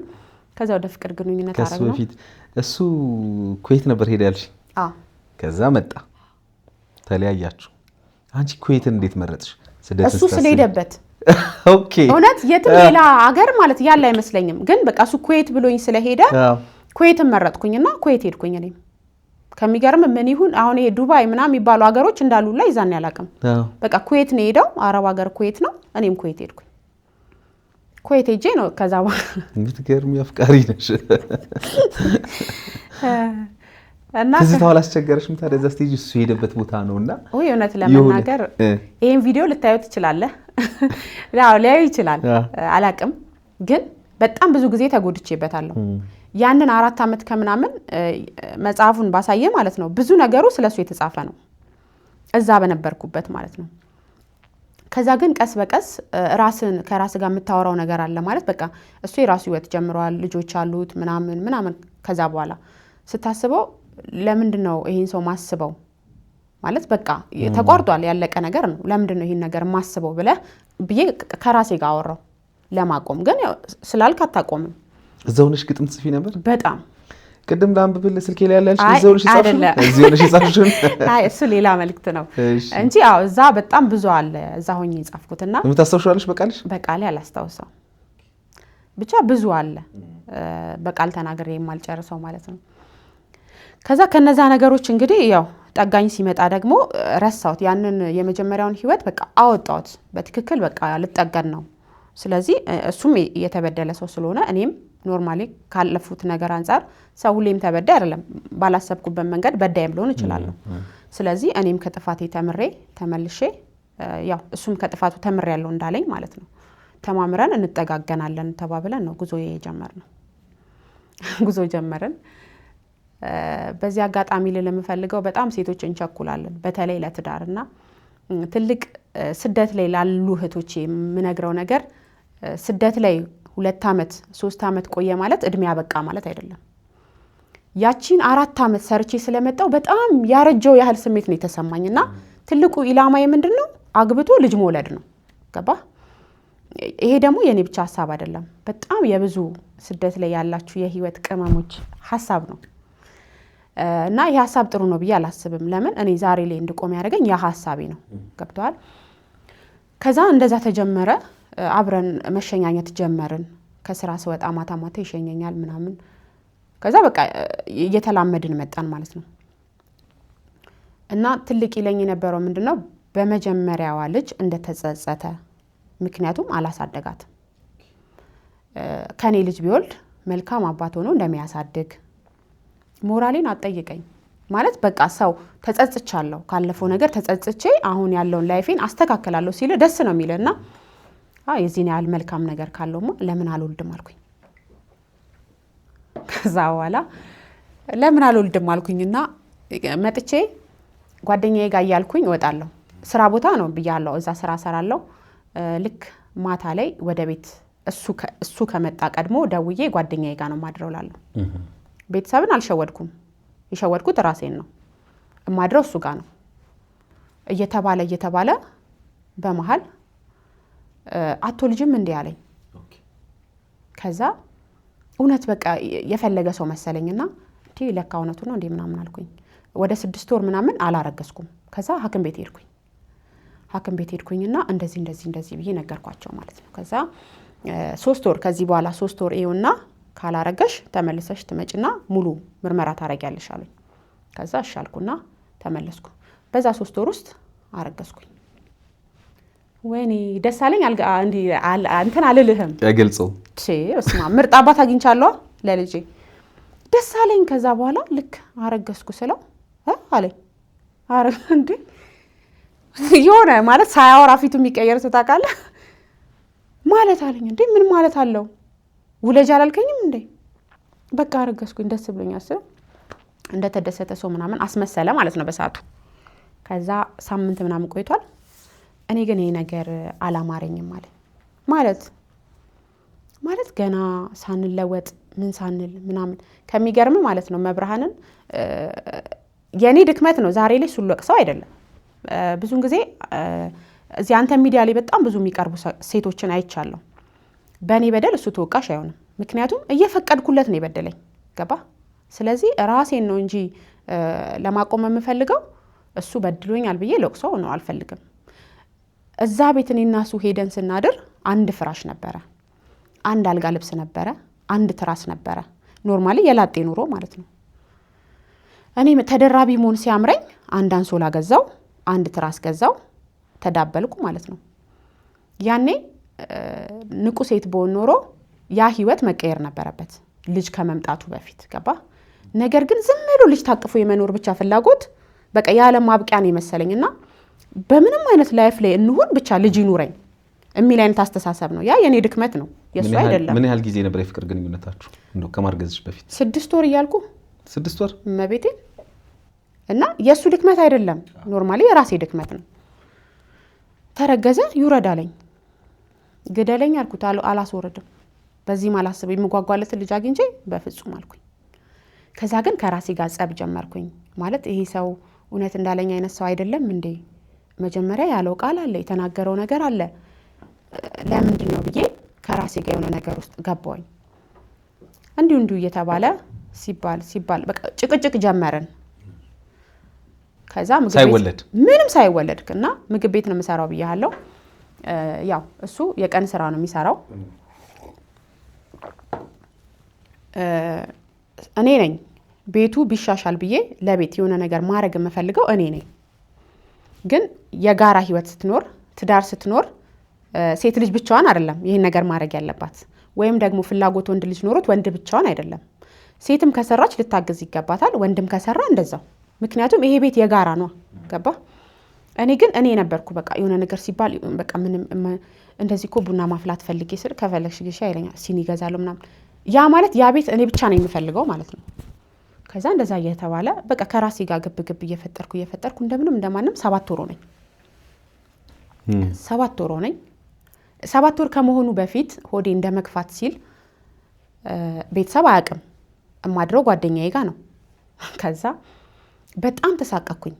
ማለት አስብ ቤተሰብ ጋር ዲቃላ መጣች ተብሎ ለፍታ ያሳደገችኝ እናቴ በማረፊያዋ ሰዓት ድጋሚ እንዲህ አይነት ወሬ ምናምን ብዬ ከራሴ ጋር ከዛ ለምን ሽማግሌ አንልክም አልኩት። የት አለኝ ቤተሰብ ጋር። ለምን አለኝ። እንዴ ሆዴ እኮ ወደ ውስጥ አይደለም ወደ ውጭ እኮ ነው የሚወጣው፣ ስለዚህ ግድ ነው፣ ሌላው ቢቀር ሽማግሌ መላክ አለበት። እኔ አላረገውም አለኝ። እንግዲህ እሱ አላረገውም ማለት እኔ ቤተሰብ ጋር ልቀር ነው እንጂ በእርግጥ ሰው ትንሽ ሰሙን ነው የሚያወራብህ። ቢሆንም ግን አንዳንድ ወሬዎች ሞራል የሚነኩ ንግግሮች አሉና ለራሴ ሞራል ለቤተሰቦቼ ሞራል ግድ ነው። አትልክም አልኩት። አዎ አትልክም። እሺ ቶ በቃ እኔ ጋር ሁለተኛ እንዳመጣ አልኩት። ስራ ሄዳለሁ ወደ ቤት ሄዳለሁ፣ ስራ ሄዳለሁ ወደ ቤት ሄዳለሁ። ከዛ በሶስተኛው ቀን መጣ ማለት ነው። በቃ የሆነ ነገር እናርግና ደርሰን እንምጣ አለኝ። እሺ የሆነ ነገር አጋጭ ያለኝ። ማጋጨቱን አልጠላውም በነገር ላይ፣ ለምን ቢኖረው ሌላ ያደርግ ይችል ነበረ ብዬ ስለማስብ እሺ አልኩኝ። የሆነ ነገር አጋጨው። ፍየል ገዛ፣ እንዳቦ ተጋገረ ምናምን። ቤት ስንሄድ ደግሞ ቤተሰው እንደሚመጣ ተነግሯቸው ስለነበር ሰው ተሰብስቦ ነበር። ሽምግልናው እንደ መልስ ሆነ ማለት ነው። ገባ? ተምታታልኝ። ከዛ ገባን። በዛው እሱ እግሩ ገባ፣ ተዋወቀ። ፕሮግራሙ አላለቀም፣ ልወጣ ነው ሲለኝ ማለት ነው። ልሄድ ነው ይለኛል። ልሄድ ነው ይላል። እንዴ አረ ትንሽ ሰዓት ጠብቅ፣ ፕሮግራሙ እንኳን ይለቅ እንትን ይሏል። የሆነ ሰው ስብስብ ሲል የሆነ የሚጨንቀው ነገር አለ። ከዛ ይለቅ ፕሮግራሙ እንኳን ይለቅ። እንደምንም ያ ፕሮግራም አለቀ። እኔም አንድ ነገር ቀለለልኝ። ወጣን፣ ሄድን ወደ ቤት ማለት ነው። ከዛ የልጅ አባት ማን ይታወቃል። አትሊስት እዚህ ጋር ረፍት አገኘሽ። ናገባኝ አልኩኝ። ግን እንደው መጀመሪያ ውለጂ ብሎሽ በጣም እንትን ብሎሽ ኢቭን ሐኪም ቤት ድረስ ሄደሽ ለምንድን ነው እስካሁን ያልጸነስኩት ብለሽ የተጸነሰ ልጅ አይ አሁን አይደለም ጊዜው ደግሞ እንትን አድርጊ ምንድነው አስወርጪ ምናምን ሲልሽ አሚን እንደ ሴት እንደ ጓጓሽ ሴት ያን የነበረሽ ስሜት ምንድን ነበር? በጣም ይከፋል። ማለት እንደነገርኩ ብዙ ጊዜ ስደት ላይ የምንኖር ሴቶች ጀስት ገብተን አግብተን መውለድ ነው የምንፈልገው። አንዳንድ ሴቶች ሁላ አሉ እኔ አባት ባይኖረኝ ምን አገባኝ ልጅ ብቻ ይኖረኝ የሚሉ ሁላ ሴቶች አሉ። ያ ማለት ይመስለኛል በምንሰራ ሰዓት በቃ የሆነ እድሜያችን በጣም የሚሄድ ነው የሚመስለን። በእርግጥ እድሜ ይሄዳል፣ እድሜ ቆሞ አይጠብቅም። ነገር ግን ባላንስ እያደረግን ማለት ልጅ ወለድኩኝ፣ መልካም አባት ሳይኖረው ልጅ ብቻውን ምን ያደርጋል? አንድ እሱም በል ሁለት ሳትስማማ እየኖርክ የምታሳድገው ልጅ ምን አይነት አይምሮ ኖሮት ነው የሚያድገው? ልጅ ከመውለድ በፊት ብዙ ነገር ነው ማሰብ ያለብህ እንጂ ዝም ብዬ አግብቼ ወልጄ የሚባል ታሪክ ሊኖር አይገባም። እኔ እንዲቀርብ አሁን ሰዓት እንዲቀርብ የምፈልገው ነገር እውነት እንደ ሰው እንደ ሴት ሳስበው ለምን ስደትን አይቼዋለሁ እንዳልኩ ከስደት ስመጣ ያስተሳሰብ ነበረኝ እንደነገርኩ ይሄ አስተሳሰብ ብዙ ሴቶች ጋር እንዳለ አውቃለሁ። ምክንያቱም ጀስት አግብተው መውለድ ነው የሚፈልጉት። በኢንተርኔት ትተዋወቃለህ፣ ኤርፖርት ትገናኛለህ፣ ልዩ ልዩ በሚል ሙዚቃ ኤርፖርት ይቀበላታል፣ ወደ ቤት ትሄዳለች። ከዛ ማርያምን የምሬን ነው ልጅ ይወለዳል። ከዛ 6 ወር ምናምን ላይ ትለያያለህ። ያ ህይወት አይደለም። ያ ዝም ብለን አሁን እንደ ድራማ ነው እንጂ ህይወት አይደለም። እና ምን ልል ፈልጌ ነው ከራሴም እኔ ማንንም አልወቅስም ባሳለፍኳቸው ህይወቶች ራሴን ነው የምወቅሰው። ለምን ጊዜ እኮ በቃ መጮህ ይሄ ነው ማለት ግንኙነቶችን ስንጀምር ኖርማል ነው። ማንም ሰው ምንም ነገር ሊያደርግ ይችላል። በጣም የሚገርም ሀሳብ ነው ያነሳሽው። በነገራችን ላይ በጣም ይሄን ሰምተው ብዙ እህቶች ይማራሉ ካንቺ የእውነት ትክክለኛውን ነገር ስለተናገርሽ ማለት ነው። ምክንያቱም በሆይ ሆይታ የሆነ ነገር እድሜ ሄደ አይ ነው ተጽዕኖ ሊኖር ይችላል ከቤተሰብ ከማህበረሰብ ምናምን አይደል ሳትወልጂ እንዴ አንቺ እና ካንቺም አልፎ ወደ እናትሽ ሄዳ እንዴ ልጅሽ ምንድነው ቆማ ልትቀር ነው ምናምን ያን ሁሉ ተጽዕኖ ለማለፍ ሲሉ አንዳንዴ ያላሰቡት ነገር ውስጥ ገብተው መጨረሻ መውጫው ሲከብዳቸው እናያለን። እንኳን ብዙ ታሪኮችን እኛ ወደ ኋላ መለስ ብሎ ማየት ይችላሉ በጣም ብዙ እናቶችና የሚገርም ሀሳብ ነው ያነሳሽው። ወይዘው በጣም የሚገርም ለዛ ግን እኔ የምለው ምን መሰለ እኛ አበሻ ነን። እንደ አበሻ ብዙ ነገር ሊባል ይችላል። ግን ማንም ሰው የኔን ህይወት አይኖርልኝም። እኔ ዛሬ ተጎድቼ ሊሆን ይችላል፣ አልተጎዳውምም ሊሆን ይችላል። ላይፌ ነው። ገባ? እኔ ዛሬ የሆነ ነገር ብሆን ከእግዚአብሔር በታች ቤተሰቦቼ ቤተሰብ ባይኖረኝ መቋቋም ከቻልኩ ራሴ። ከዚህ በተረፈ ማንም ሰው ኑሪ ስላለኝ አልኖርም፣ ፍቺ ስላለኝ አልፈታም፣ አግቢ ስላለኝ አላገባም። ምክንያቱም ሳገባ እንዴ ድል ያለ ሰርግ ደግሰ ጠርተው እኮ ጨዋን ሶታል ብሎ ሲወጣ የሚያማ ህዝብ ነው። ገባ? ለዛ ህዝብን እንደ ህዝብ ታከብራለህ፣ ሰውን እንደ ሰው ታከብራለህ፣ ትወዳለህ። ነገር ግን ለሰው ብለህ የራስን ህይወት መኖር የለብህም። አንድ ሴት አላገባሽም ወይ ገና ቆመሽ ቀረሽ እባላለሁ ብዬ የምገባበት ህይወት እኔ ነው የሚጎዳኝ። ያንን ጉዳት ደግሞ ማንም ሰው አይጎዳልኝም እኮ። ገባ? ተጎዳው ብዬ አሁን ሚዲያ ላይ አልቅሼ ቦታ ሼር ሊደራረግ ይችላል ያ ሐሳቤ። ግን ያንን ጉዳቴን እኔን ሆኖ የሚጎዳልኝ ሰው የለም። ስለዚህ እኔ ለህይወት ቅመሞች የምነግራችሁ ማርያምን ቆም ብላችሁ ራሳችሁን ሁኑ ነው የምለው። በተለይ ለመዳም ቅመሞች ነው የምነግራችሁ። የመዳም ስል ስለማይመቸኝ ነው። ለህይወት ቅመሞች ቆም ብላችሁ ራሳችሁን ሁኑ። ስገባ ማጋ ነው የምገባው? ማንን ነው ማገባው? ይሄ ሰው በትክክል ለልጅ አባት ይሆናል? ገባ? አንዳንዴ እኮ የእውነትም ሰው መስሎ አሁን ያንተን ታሪክ በጣም ነው የምከታተለው በነገር ላይና ከአሜሪካ እንዲህ ብሎኝ መጥቼ እንዲህ አምኜው እንዲህ ግን ብዙ ጥያቄ ስትጠይቅ ቃል የገባውን ነገር ቃል ገብቶ የመጣውን ነገር ለምሳሌ እንደመጣው ሽማግሌ ልኬ በቁርባን እንጋባለን ብሎ ቃል ሊገባ ይችላል። ግን የመጣ ቀን ከኤርፖርት እሷ ነች የምትቀበለው። ተቀበለው የት ነው የሚሄዱት? አልጋ ቤት ነው የሚሄዱት። ሽምግልናው ለምን አይጠበቅም? በቃ ቃሉን እንዲፈጽም ያንን ሰው ለምን እድል አንሰጠውም? ገባ? ያ የኔ ስህተት ነው። ምንም እኔ እሱን አልፈርድም። ቃል ገባልኝ እንደ ሰው፣ ያንን ቃል ግን እንዲፈጽም ያንን እድል መስጠት አለብኝ።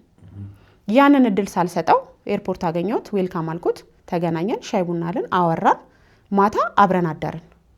በዛ ክፍተት ተረገዘ። እንዲበድሎኝ እንዲያርጎኝ አልልም።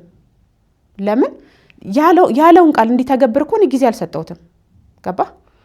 አሁን እኔና ባለቤቴ ማለት ትልቅ ክፍተት የነበረው ለኔ ቤተሰብ አላቅም፣ የሱን ቤተሰቦች እኔ አላቅም። የመጀመሪያ የጸባችን መንስኤ ቤተሰቦችን አስተዋውቀኝ ነው።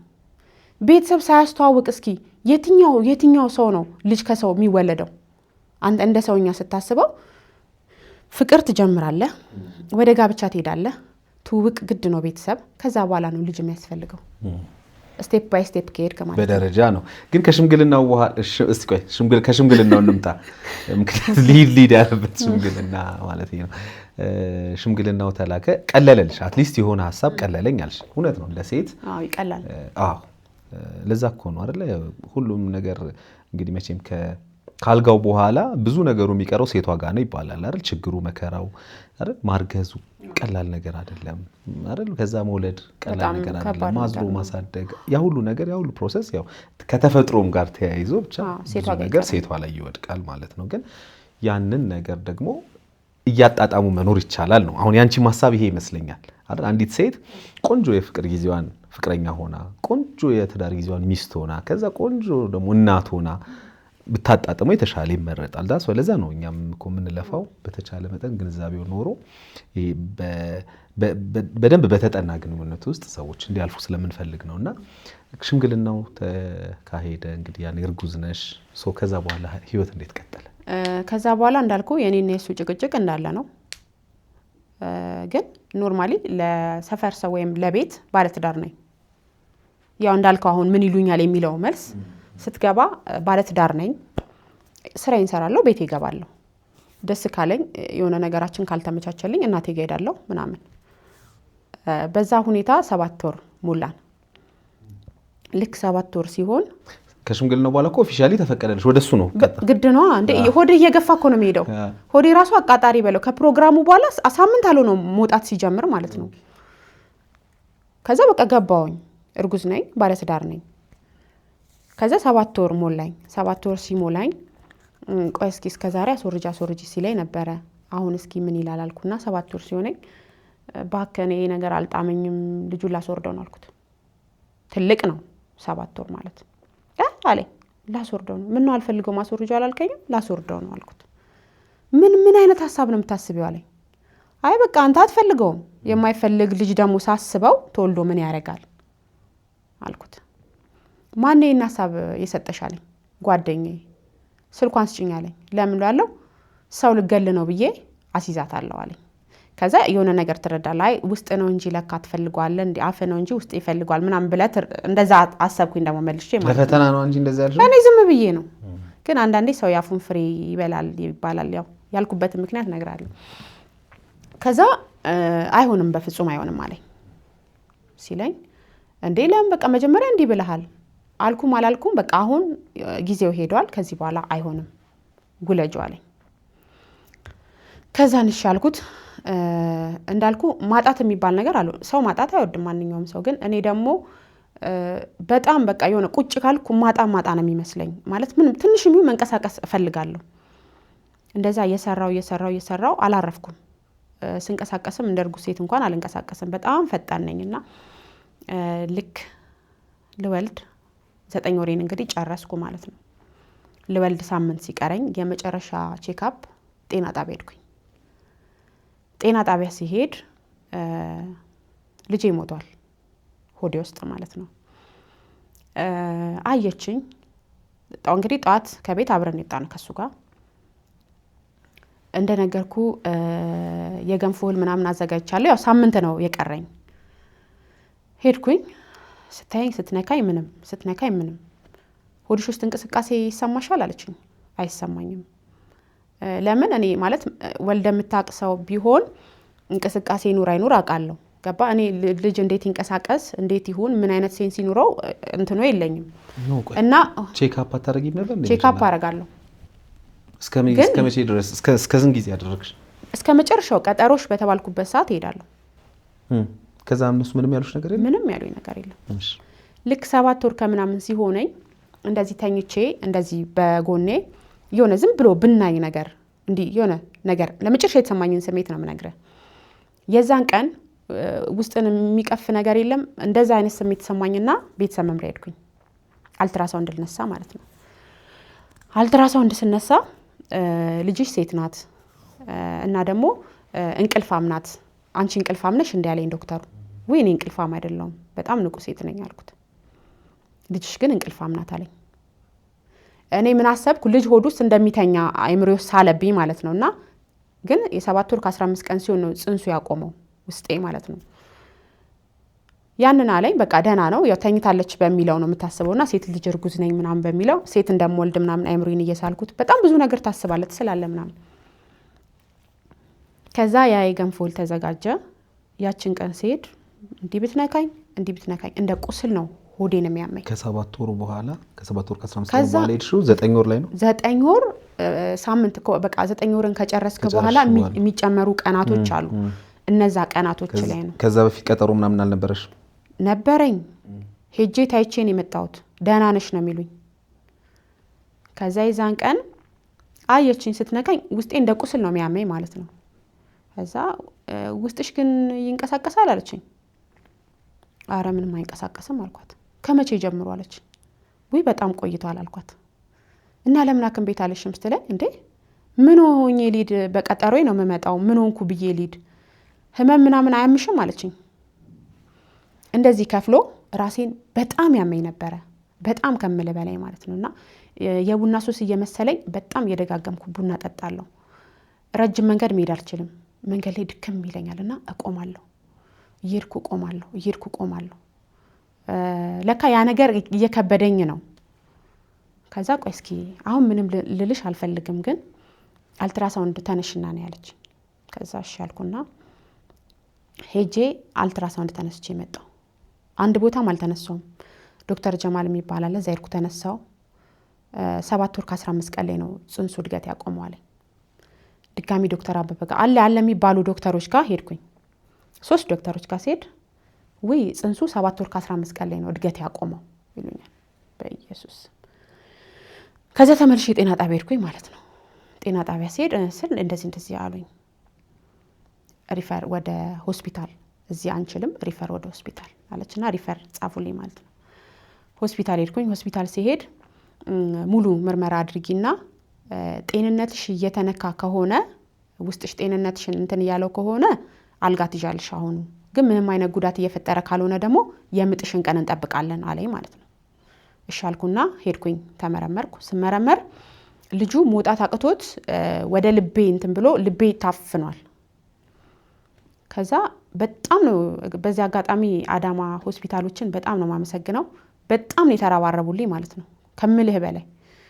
አልጋ ተያዝ ተባለ። አልጋ ያስኩኝ ገባሁ እንደዚህ ማታ ነው ምናምን ገባሁኝ። ብዙ ሰው ሞቼ ሬሳ ነበር ይጠብቅ የነበረው። ምክንያቱም አንዲት ነፍሰ ጡር እናት አለችኝ ዶክተሯ ስትነግረኝ ሆዷ ውስጥ ልጅ ሞቶ 24 ሰዓት ከ24 ሰዓት በላይ እናትየው እንኳን የመቆየት እድል የላትም። ወር ከ15 ቀን ማለት በጣም ከባድ ነው። ገብቷል? እና የዚህን ያህል እግዚአብሔር ምን ቢያስብልሽ ነው ወር ከ15 ቀን የሞተ ልጅ በሆድሽ ያሳቀፈሽ አለችኝና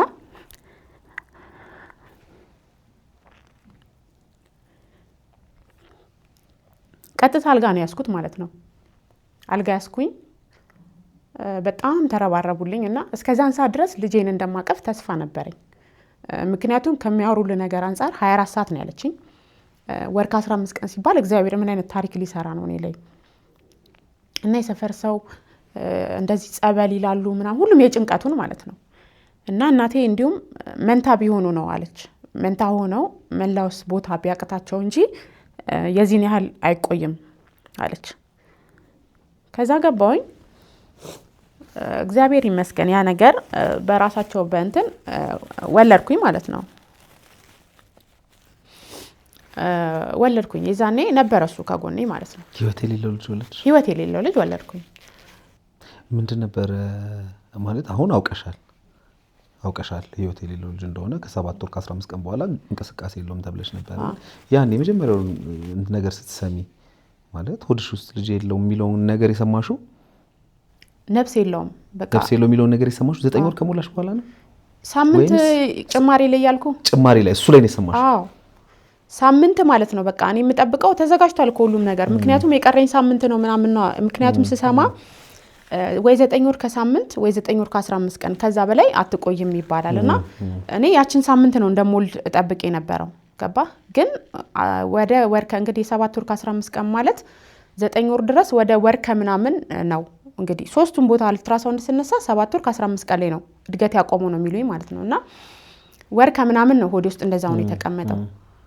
እና ስነግር የነበረኝን ነገር ለኔም ከባድ ነበር። ግን አንዳንዴ ህይወታችን ላይ ችላ የምንላቸው ነገሮች አሉ። እስኪ ጥለን እንጠብቃለን እንጂ ለምሳሌ እኔ ዛኔ ራሴን ሲያመኝ ሐኪም ቤት ብሄድ እንደዛ ልቤን ቢያንስ ከዚህ ታቻው ለመድረስ ወደ 10 ይቆማለሁ። ገባ? እንዲህ አይነት ምልክቶች ሳይ ለምን እንዲህ ሊሆን ቻልኩኝ ብዬ ሄጄ መታየት እችል ነበር። ያ ማለት ልጁ እንግዲህ አስብ ወላ ውስጤ በጣም ተበታትኗል። ምክንያቱም በቃ ሞጫ መንገድ ስላጣ ወደ ላይ ወደ ልቤ ነው ይሄድ የነበረው ማለት ነው። እና በጣም በብዙ መድኃኒቶች ኃይል በጣም የብዙ ዶክተሮች እጅ ነበረበት የዛኔ እኔን ጤነኛ አድርጎ ከዛ ለማስወጣት ማለት ነውና እግዚአብሔር ይመስገን ውጪ ሲቆሙ ብዙ ሰው ሞቷል። በዚህ አጋጣሚ ከጎኔ በወሊድ ምክንያት ልክ እንደኔ ሆኖባቸው ማለት ነው። እነዛ እናቶች ሞተው እየተለቀሰ ሲወጣ ሙሉ የኔ ቤተሰብ ይጠብቅ የነበረው የኔን ሬሳ ነበር እና ግን እግዚአብሔር መልካም ነው፣ ያ ነገር አለፈ። ያ ጊዜ እንዴት አለፍሽ? እኔ አንድ ታሪክ ምናልባት ተመልካቾች ያውቁታል፣ እኛም ያቀረብናት ኢየሩሳሌም ነጋሽ የቀድሞ የኢትዮጵያ ብሔራዊ ቡድን ሴት አምበል የነበረችውን አቅርበናት ነበር እና ከአንቺ ጋር ተመሳሳይ ታሪክ ነበራት። እሷም ሆዷ ውስጥ እንደማላቅፈው ማቀው ልጅ ነበረ አሌክስ ቆኒኮ አርግዤ የነበረው ብላይ ነበር እና ከባድ ነው አይሚን ህመሙ። ከዛ በተለይ ደግሞ እንደውም እሷም ያለች ከሆስፒታል ወጥቼ ወደ ቤት ሲሄድ ልጅ ይጠብቁ ነበር ጎረቤቶች ምናምን ስትለኝ አስታውሳለሁ። እና እንዴት ነበር ያንቺስ? ምክንያቱም አንደኛ እህቶችም እንዲጠነቀቁ ያደርጋል ይሄ ፕሮግራም። ምክንያቱም እያንዳንዷን ስሜት ክትትል ማድረግ በጣም ተገቢ ነገር መሆኑን። ምክንያቱም አንቺ እኮ በእግዚአብሔር ታምር እንጂ የተረፍሽው እኔ አሁን እነሱም እንዳሉሽ ከ24 ሰዓት በላይ ሆድ ውስጥ እንግዲህ በህይወት የሌለ ልጅ ተሸክሞ ስለማላውቅ እኔም ሰምቼም ስለማላውቅ ግን እግዚአብሔር ምንም አይሳነው፣ እግዚአብሔር ታምር ነው፣ ምንም አይሳነውም። እና ለዛም ነው እንትን ያልሽው የተረፍሽው ብዬ አስባለሁ። እንዴት ነበር ጊዜው? እስኪ እንዴት አገገምሽ? ምን አገዝሽ እንደው ለማገገምስ? በጣም ከባድ ነው ያ ጊዜ። ግን እግዚአብሔር ማለት ሲፈጥረኝ ጠንካራ አድርጎ ፈጥሮኛል ብዬ አስባለሁ። ነገሮች ላይ የሆኑ የሚጎዱ ነገሮች ሲቀድሙብኝ ብቻዬን ላለቅስ እችላለሁ፣ ከፈጣሪ ጋር ላለቅስ እችላለሁ። ግን በእኔ መጎዳት የሚያለቅስ ሰው ፊት አላለቅስም። ለምሳሌ የዛኔ አሁን በእኔ እንደዛ መሆን ከኔ በላይ በጣም ብዙዎች ነበሩ ሲያለቅሱ የነበሩት። ለምን? አንድ የልጅነት ልጄ ነው፣ ሁለት ያደግኩበትን እድገት የሰፈር ሰው ያውቃል፣ ሶስት የሆነ እንዳልከው ቅድም የሰው ወሬ ይባላል። ሰው አግብተ ወልደ ምናምን የሚለውን ታሪክ ይፈልገዋል እና እርጉዞኝ ያየኝ ሰው ልጄን ይፈልገዋል። ገብተዋል። እና መጀመሪያ ላይ በቃ ማንም ሰው እና ቤተሰብ ሲያለቅስ ጓደኞቼ ሲያለቅሱ እኔ አጽናኝ ነበርኩኝ። ምንድነው ይሄ የመጨረሻ ህይወቴ እኮ ይሄ አይደለም፣ ነገ ቀን ነው። ግን ሳይከፋኝ ቀርቶ አይደለም፣ በጣም ይከፋኝ ነበርና ሰው በሌለ ሰዓት ነው ማለቅሰው እኔ። በቃ ማለት በእኔ ጉዳት ለተጎዳ ሰው ፊት አላለቅስም፣ አጽናናለሁ ያንን ሰው ማለት ነው። ከዛ በቃ በእንደዛ ሁኔታ ነው ያለፈው። ብቻ ከባድ ነው በሰዓቱ፣ በጣም ከባድ ነው። በተለይ መጋረጃ ውስጥ ሆነ ሰው እንኳን ማርያም ማረችሽ ብሎ ይመጣል። አንዳንድ ሰው የልጅህ መሞት ያልሰማ ሰው ቀጥታ ልጅ ላይ ነው የሚመጣውና ልጅሽ የታለች ምናምን ይሉኛል። ዝም ብዬ ፊቴን አዙሬ እተኛለሁ። እማዬ ከሩቅ ትሆንና ትጠቅሳቸዋለች እንዲወጡ ማለት ነው። እና በእንደዚህ አይነት መስመር ነበር ያንን ሰዓት ያለፍኩት ማለት ነው። በጣም የሚከፋ ሰዓት ነበር። ያው ክፋቴን እኔ ብዙ ጊዜ የከፋኝን ነገር አላወራም፣ በራሴ ወጥ ነው ማረገው። በዛ ሰዓት እሱ ያው ከጎኔ ነበር ማለት ሁለት ነገር። አሁን በዛ ሰዓት እሱም ባይኖር ይበልጥ ይከፋኝ ነበረ። ከጎኔ በዛ ሰዓት ነበረ። ያ ነገር አለፈ። ግን ምን አልኩኝ? አሁን ቅድም ሰው የአፉን ፍሬ በላ ዘንድ ያልኩ የ7 ወር ሆኖ ላስወርደው ብዬ ያልኩት ነገር ተኝቼ በጣም ውስጤን ይበላይ ነበረ። ምን አይነት ወሬን ያወራሁት እንግዲህ አስብ። 7 ወር ላይ አውርቼ 7 ወር ከ15 ቀን ላይ ሞት ማለት መልካም ንግግር መልካም ነውና ንግግሬ ነው እንዲያበላሸብኝ እላለሁ። ያ ነገር በእንደዚህ ሁኔታ ሆኖ እንግዲህ ያንን ሰዓት አለፍ ነው። የዛኔ ሾተ ላይ ነው ምናምን የሚባል ነገር ነው ተባለና በቃ ከዚህ ልጅ ጋር ያለሽ ነገር መቆም አለበት አለችኝ እናቴ። ከዛ ስትለኝ አይ እማዬ፣ ከዛ እሱ ሾተ ላይ ነው አለኝ እንጂ ራሱ ከዚህ በፊትም ስወል የመጀመሪያ ልጁን ማለት ነው እንደዚህ ሾተ ላይ ብለውኝ ልጅቷ የተወለደችው ጅጅጋ ነው። አዳማ ሆስፒታል ሪፈር ጽፈውልን መተን ነበረ እና እንደዚህ አይነት ነገር አለ ሲል ነቀልኩኝ። እኔ ራሱ ለምን አልነገርከኝም? ማለት ቅድመ ጥንቃቄ ካለው ምርመራ ካለው ያን ነገር ወስድ ነበረ። እንዴት ልጄን እንዳጣ ታረጋኛለህ ብዬ ጭራሽ እሱን ጠላውት። በቃ አትምጣልኩኝ። ከዛ ለእናቴ ነገርኳት። እማዬ እንደዚህ አለኝ አልኳት። እንደዛማ ከሆነ ይቅር ታዲያ ሁሌ እየወለዳችሁ እየቀበራችሁ ትኖራላችሁ ያለች። እንደዛም ሆኖ ግን እኛ አልተለያየንም። ከዛ ደምሽ ምንድነው ኤቢ ፕላስ ከሆነ ማንኛውንም ይቀበላል ምናምን አለና አሳመነኝ ማለት ነው። ከዛ መጨረሻ ለእናቴ እማዬ በቃ እግዚአብሔር ስላልፈቀደው ነው የሆነው እንጂ እግዚአብሔር ቢፈቅደው እንወልድ ነበረ። በቃ ልጃችን ያድግ ነበረ። ምናምን ብዬ እናቴን አሳመንኳት። ጉዞ ተቀጠለ ማለት ነው። ከዛ እንግዲህ በዛ መሀል ነው ትልቅ መጀመሪያ እኔና እሱ መሀል ክፍተት የተፈጠረው ማለት ነው። ተከራይተን የምንኖርበት ቤት ውስጥ የዛኔ በቃ ባህሪ መለዋወጥ መጣ። ባህሪ ነገር ያለው እርጉዝ ሆንኩ ከተባለ በኋላ ነው ባህሪ ከኔ የተለወጠው። ግን የዛኔ ደግሞ ባሰ። ወደ ቤት ከመሄዴ በፊት በቃ ባህሪው ተለዋወጠ። ከዛ አልሂድ 2 መንታ ሆንኩኝ። በዚሁ እንዳለው እናቴ ቤት እንደመጣው ልቅር ደግሞ የሰው አፍ ትፈራለህ። ትልቅ እመቤቴን እኛ ሴቶች የሚጎዳን ነገር ሰው ምን ይለኛል የሚለው ታሪክ ነው። ኑሮ እኮ እንዳልተመቸኝ እኔ አውቀዋለሁ። እንዳልተመቸኝ እያወቅኩ ሰላም እንደሌለኝ እያወቅኩ ምን ይሉታል እያወቁ መመለስ የሱም ስህተት እኮ አይደለም። ኖርማሊ ራሴ በቃ እዛ ጋር ክፍተት ተፈጥሯላ። በዛ መሀል በቃ መለየት ትችላለህ። ገብቷል። አላቆምኩም። ውስጤን ደስ እያለኝም አይደለም። የዛኔ አራስ ቤት የመጀመሪያ እንግዲህ እንትናችን ሲፈጠር አራስ ቤት በነበርኩበት ከኩዌት ስመጣ ያመጣሁት የሆነ ጋላክሲ S3 የሚባል ስልክ ነበረኝና እሱም አለው ተች ማለት ነው። ምን አለኝ፣ ተኝቻለሁ እንግዲህ አራስ ነኝ። ስልክሽን ዛሬ ስጭኝ አለኝ። ለምን አልኩት። የሆነ ስብሰባ አለ፣ ስብሰባ ስላለ ስልክሽን ስጭኝና ይዤው ልሂድ። ምን አይነት ስብሰባ ነው ያለው ስለው፣ አረ ስብሰባው ላይ እኮ የወጣቶች ነው ስብሰባውና እነ ለማ መገርሳ ይመጣሉ፣ እነ እንትና ይመጣሉ ምናምን አለና የእንትኖችን ስም ደረደረልኝ ማለት ነው። እና ታዲያ አሁን የነሱ መምጣትና የኔ ስልክ መስጠት ምን አገናኛው ስለው፣ አይ ቪዲዮ ምናምን መቅረጽ እፈልጋለሁ አለኝ።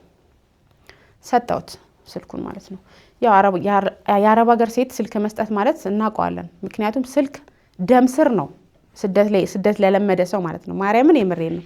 ስልክ ከእጅህ ላይ አጣህ ማለት የሆነ ነገርህ እንትን ይላል። ምክንያቱም ስንሰራም ሲከፋንም ምንም ሲለንም ከጎናችን የሚኖረው ስልካችን ነው። በጣም ከፋኝ ስልኬን ለመስጠት ለሐቁ ማለት ነው። ግን እምቢ ማለት ደግሞ አልችልም። ሰጠሁት። ያንን ስልክ ግን እሱ ይዞ የሄደው ኤርፖርት ሴት ሊሸኝ ነበረ። ወሰደው ያንን ስልክ ሰጠሁት። የዛን ቀን አልመጣም። በነገው ዕለት አልመጣም። በሶስተኛው ቀን መጣ። በሶስተኛው ቀን እኔ ጋር ሲመጣ በዛ ስልክ የተነሱትን ፎቶ ወደ ራሱ ስልክ ሴንድ አድርጎት ከኔ ስልክ ላይ አጥፍቶት ነው የኔ ስልክ ይዞት የመጣው ማለት ነው። ግን አንዳንዴ ሰውን ስታምን ከልብህ ምን የሆነ ነገር ራሱ ይነግረኛል፣ የሆነ ነገር ሲሰራብኝ ማለት ነውና ስብሰባው እንዴት ነበረ? አሪፍ ነበረ። ምን አይነት ርዕስ አነሳችሁ? ስለምን አወራችሁ? ለጠቅላላ እውቀት ነው ስለው አባጭቅጭቅኝ አለኝ። ስብሰባ የለማ ስለ የትኛው ስብሰባ ይንገረኝ። ከዛ አባጭቅጭቅኝ አለኝ። እንዴ ለምን ይሄ የስራ ስለ ስራ ነው አላልከኝም? የሆነ ስራ ብናገኝ ምናምን ብለኸኛ ሄድከው። እስቲ የቀረስከው ቪዲዮ ስልኩ ላይ አንድም ቪዲዮ የለም። እስቲ የቀረስከው ቪዲዮ የት አለ? ስልክ ማብራት አይቻልም ተብሎ ስልካችንን አጥፍተን ነበረ። እሺ ግን አልተዋጠልኝም። እሺ አልኩና ዝም አልኩኝ። ከዛ በሶስተኛው ቀን ነው በአራተኛው ቀን አንድ መሲ የምትባል ጓደኛለችኝ የሆነ ፎቶ ልንለዋወጥ ፎቶ ከሷ ወደ እኔ ልትልክልኝ እስቲ ኤክሴንደር ክፈቺ ተባለና ኤክሴንደሩን ስከፍተው ልከ ስታጠፋው ስልኩ እንዳልኩ ኦሪጂናል ስልክ ነው። ሃይላይት ያስቀራል ማለት ሙሉ አሁን ለምሳሌ አንተን አውቃለሁ ሳየው ያንተ መሆኑን አውቀዋለሁ። ገባ ፎቶ ነው ይታያል። ሃይላይቱ እንደ ብላክ የሚያሳየው ነገር የለም። እንደዛ አይነት ምልክት ይተዋል። ኤክሴንደሩ ስገባልክ ስለው ከሴት ጋር እንዴ ናትና ብል እንዲነግረኝ ማለት ከተፈጥሮ ቀጥታ ወደዛ ጉዳይ አልገባም። ብዙ መንገድ ከፈትኩለት እንዲነግረኝ። ስለዛ ስብሰባ ከሳምንት በላይ ነው ያወራሁት። ሳይክል ቢን ውስጥ የተደለተ ውስጥ እንዴት ነው ያስታውቃል? እሱ የሱ መሆኑን ነው ወይስ እንዴት ነው ያስታውቃል? እሱ ወደ ራሱ ሴንድ አርግቶት ከላው ላይ አጥፍቶታል ከኔ ስልክ ላይ ማለት ነው። ከጠፋ እንዴት ግን የጠፉ ነገሮች ሃይላይት አለው ይታያል። የተላኩ ነገሮች እንዳሉ ሃይላይታቸው ይቀመጣል፣ ፈዘው ይቀመጣሉ። እነዛ ፈዘው የተቀመጡት ደግሞ እሱ ነው አውቀዋለሁ። ተደባዩን ሰው ነው ማላውቀው። ስለ ስብሰባው ከሳምንት በላይ ነው ያወራሁት። ስለዛች ወሬ እንዲያወራልኝ ማለት ነው። በነገርህ ላይ ሴት ልጅ ሞኝ ናት ያልኩህ ለምንድን ነው? አንተ ነው እሷ አፍቅራህና ወዳህ ከተቀመጠች አንተ ነው ብለህ ካልካት ታምናለች። እማታምንህ አንተ ዝም ብለሃት የምታገኝብህን ነገር ነው ልጠረጥርህ የምትችለው። በዛ ሰዓት እኮ እሱ ለኔ ስብሰባ ከሚለኝ እንደዚህ ሰፈር ልጅ አለች ኖርማሊ አለ አይደለ ምንም እሱ ይኑረው ግን እንደዚህ ሰፈር ልጅ አለች እንደዚህ ምናምን ብሎ ቢያሳምነኝ ፍሪ ሆኜ ነው እንትን ምለው አልጠረጥርም። ገባ? ግን መደበቁ እኔን እንድጠረጥር አደረገኝ። ለምን አልኩኝ ማለት ለምንድነው መደበቅ የተፈለገው? ስብሰባ ብሎ ለምን? ቦታውንም አላወኩትም። በቃ ብለው ብሰራው ምንም ስለዛ ቀን ሊያወራልኝ አልቻለም።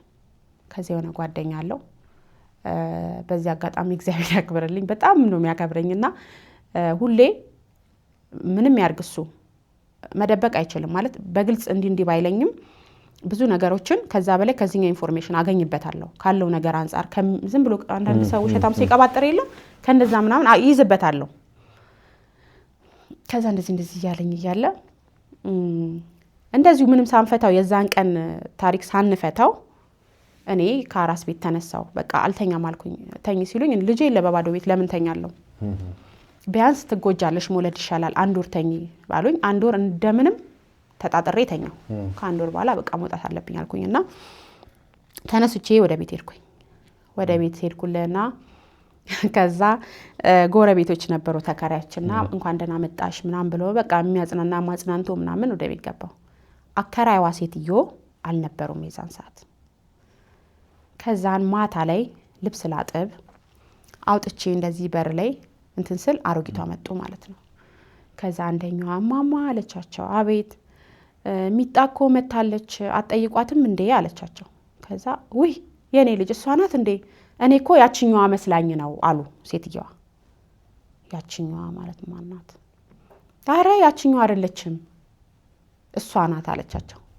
ከዛ ማን ናት ያቺኛዋ? እቤት የምትመጣ ልጅ አለች እንግዲህ እቺ ፎቶ ላይ ያለችዋ ልጅ እቤት የምትመጣ የነበረች ልጅ ናት። እኔ እዛ በተኛውበት ማለት ነው። ግን እንደው እዚች ጋር እንግዲህ ያው ሌሎች ተመልካቾችም ስለሚያዩት አንድን ነገር አየሽ አንቺን የሚያጠራጥርሽን ነገር ማለት ነው። እኔ ምናልባት አላቅም መፍትሄ ሁላችንም የየራሳችን መፍትሄ ስለሚኖረን ለማለት ፈልጌ ነውና ፎቶ ላይ አየሁኝ አልሽ ኤግዜንደሩ ላይ የሚያጠራጥር ነገር ግን አልነገርኩትም። በዛ በኩል ሄዳለሁ ስለ ስብሰባው ጠይቀዋለሁ ስለ የሆነ ነገር እሱ እንዲነግርሽ ማለት ነው። ይሄ ትክክለኛ መፍትሄ ብለሽ አምነሽ ነው ማለት ምን ችግር አለው? ባልሽ አይደል ያንቺ ሰው አይደል? አይ አባ በቃ ይሄን ነገር ቆየሁኝ። ምክንያቱም ችግርን ሲደራርብ ስላየው ነው ያው እኔን የምናገረው። አንድ ዝም ብሎ የታለፈ ነገር ነገ ሰፍቶ ደግሞ በሌላ ነገር ይመጣል እና አይ በቃ ይሄ ነገር አይ ምንድነው ማለት ትክክልም እኮ ላትሆኚ ትችያለሽ። ባይዘው አሁን እዛ ጋር ያየሽው ብለርድ ሆኖ ያየሽው ነገር እኮ እህቱቱን ጓደኛ ምንም የምታውቂው ነገር የለሽ ማስረጃ የለሽ። ግን አትሊስት መጠየቁ እንደው እንዴት አላሰብሽው እንዴት አልመጣልሽም? እሺ መጠየቁ እንዴት አልመጣልኝም መሰለ ስልክ ያወራል እኔ ጋር እዛ ራስ ቤትም ተኝቼ ይሄው እየመጣው እኮ ነው ምናምን ብዙ ጊዜ ብሎኝ ወጥቶ ያውቃል።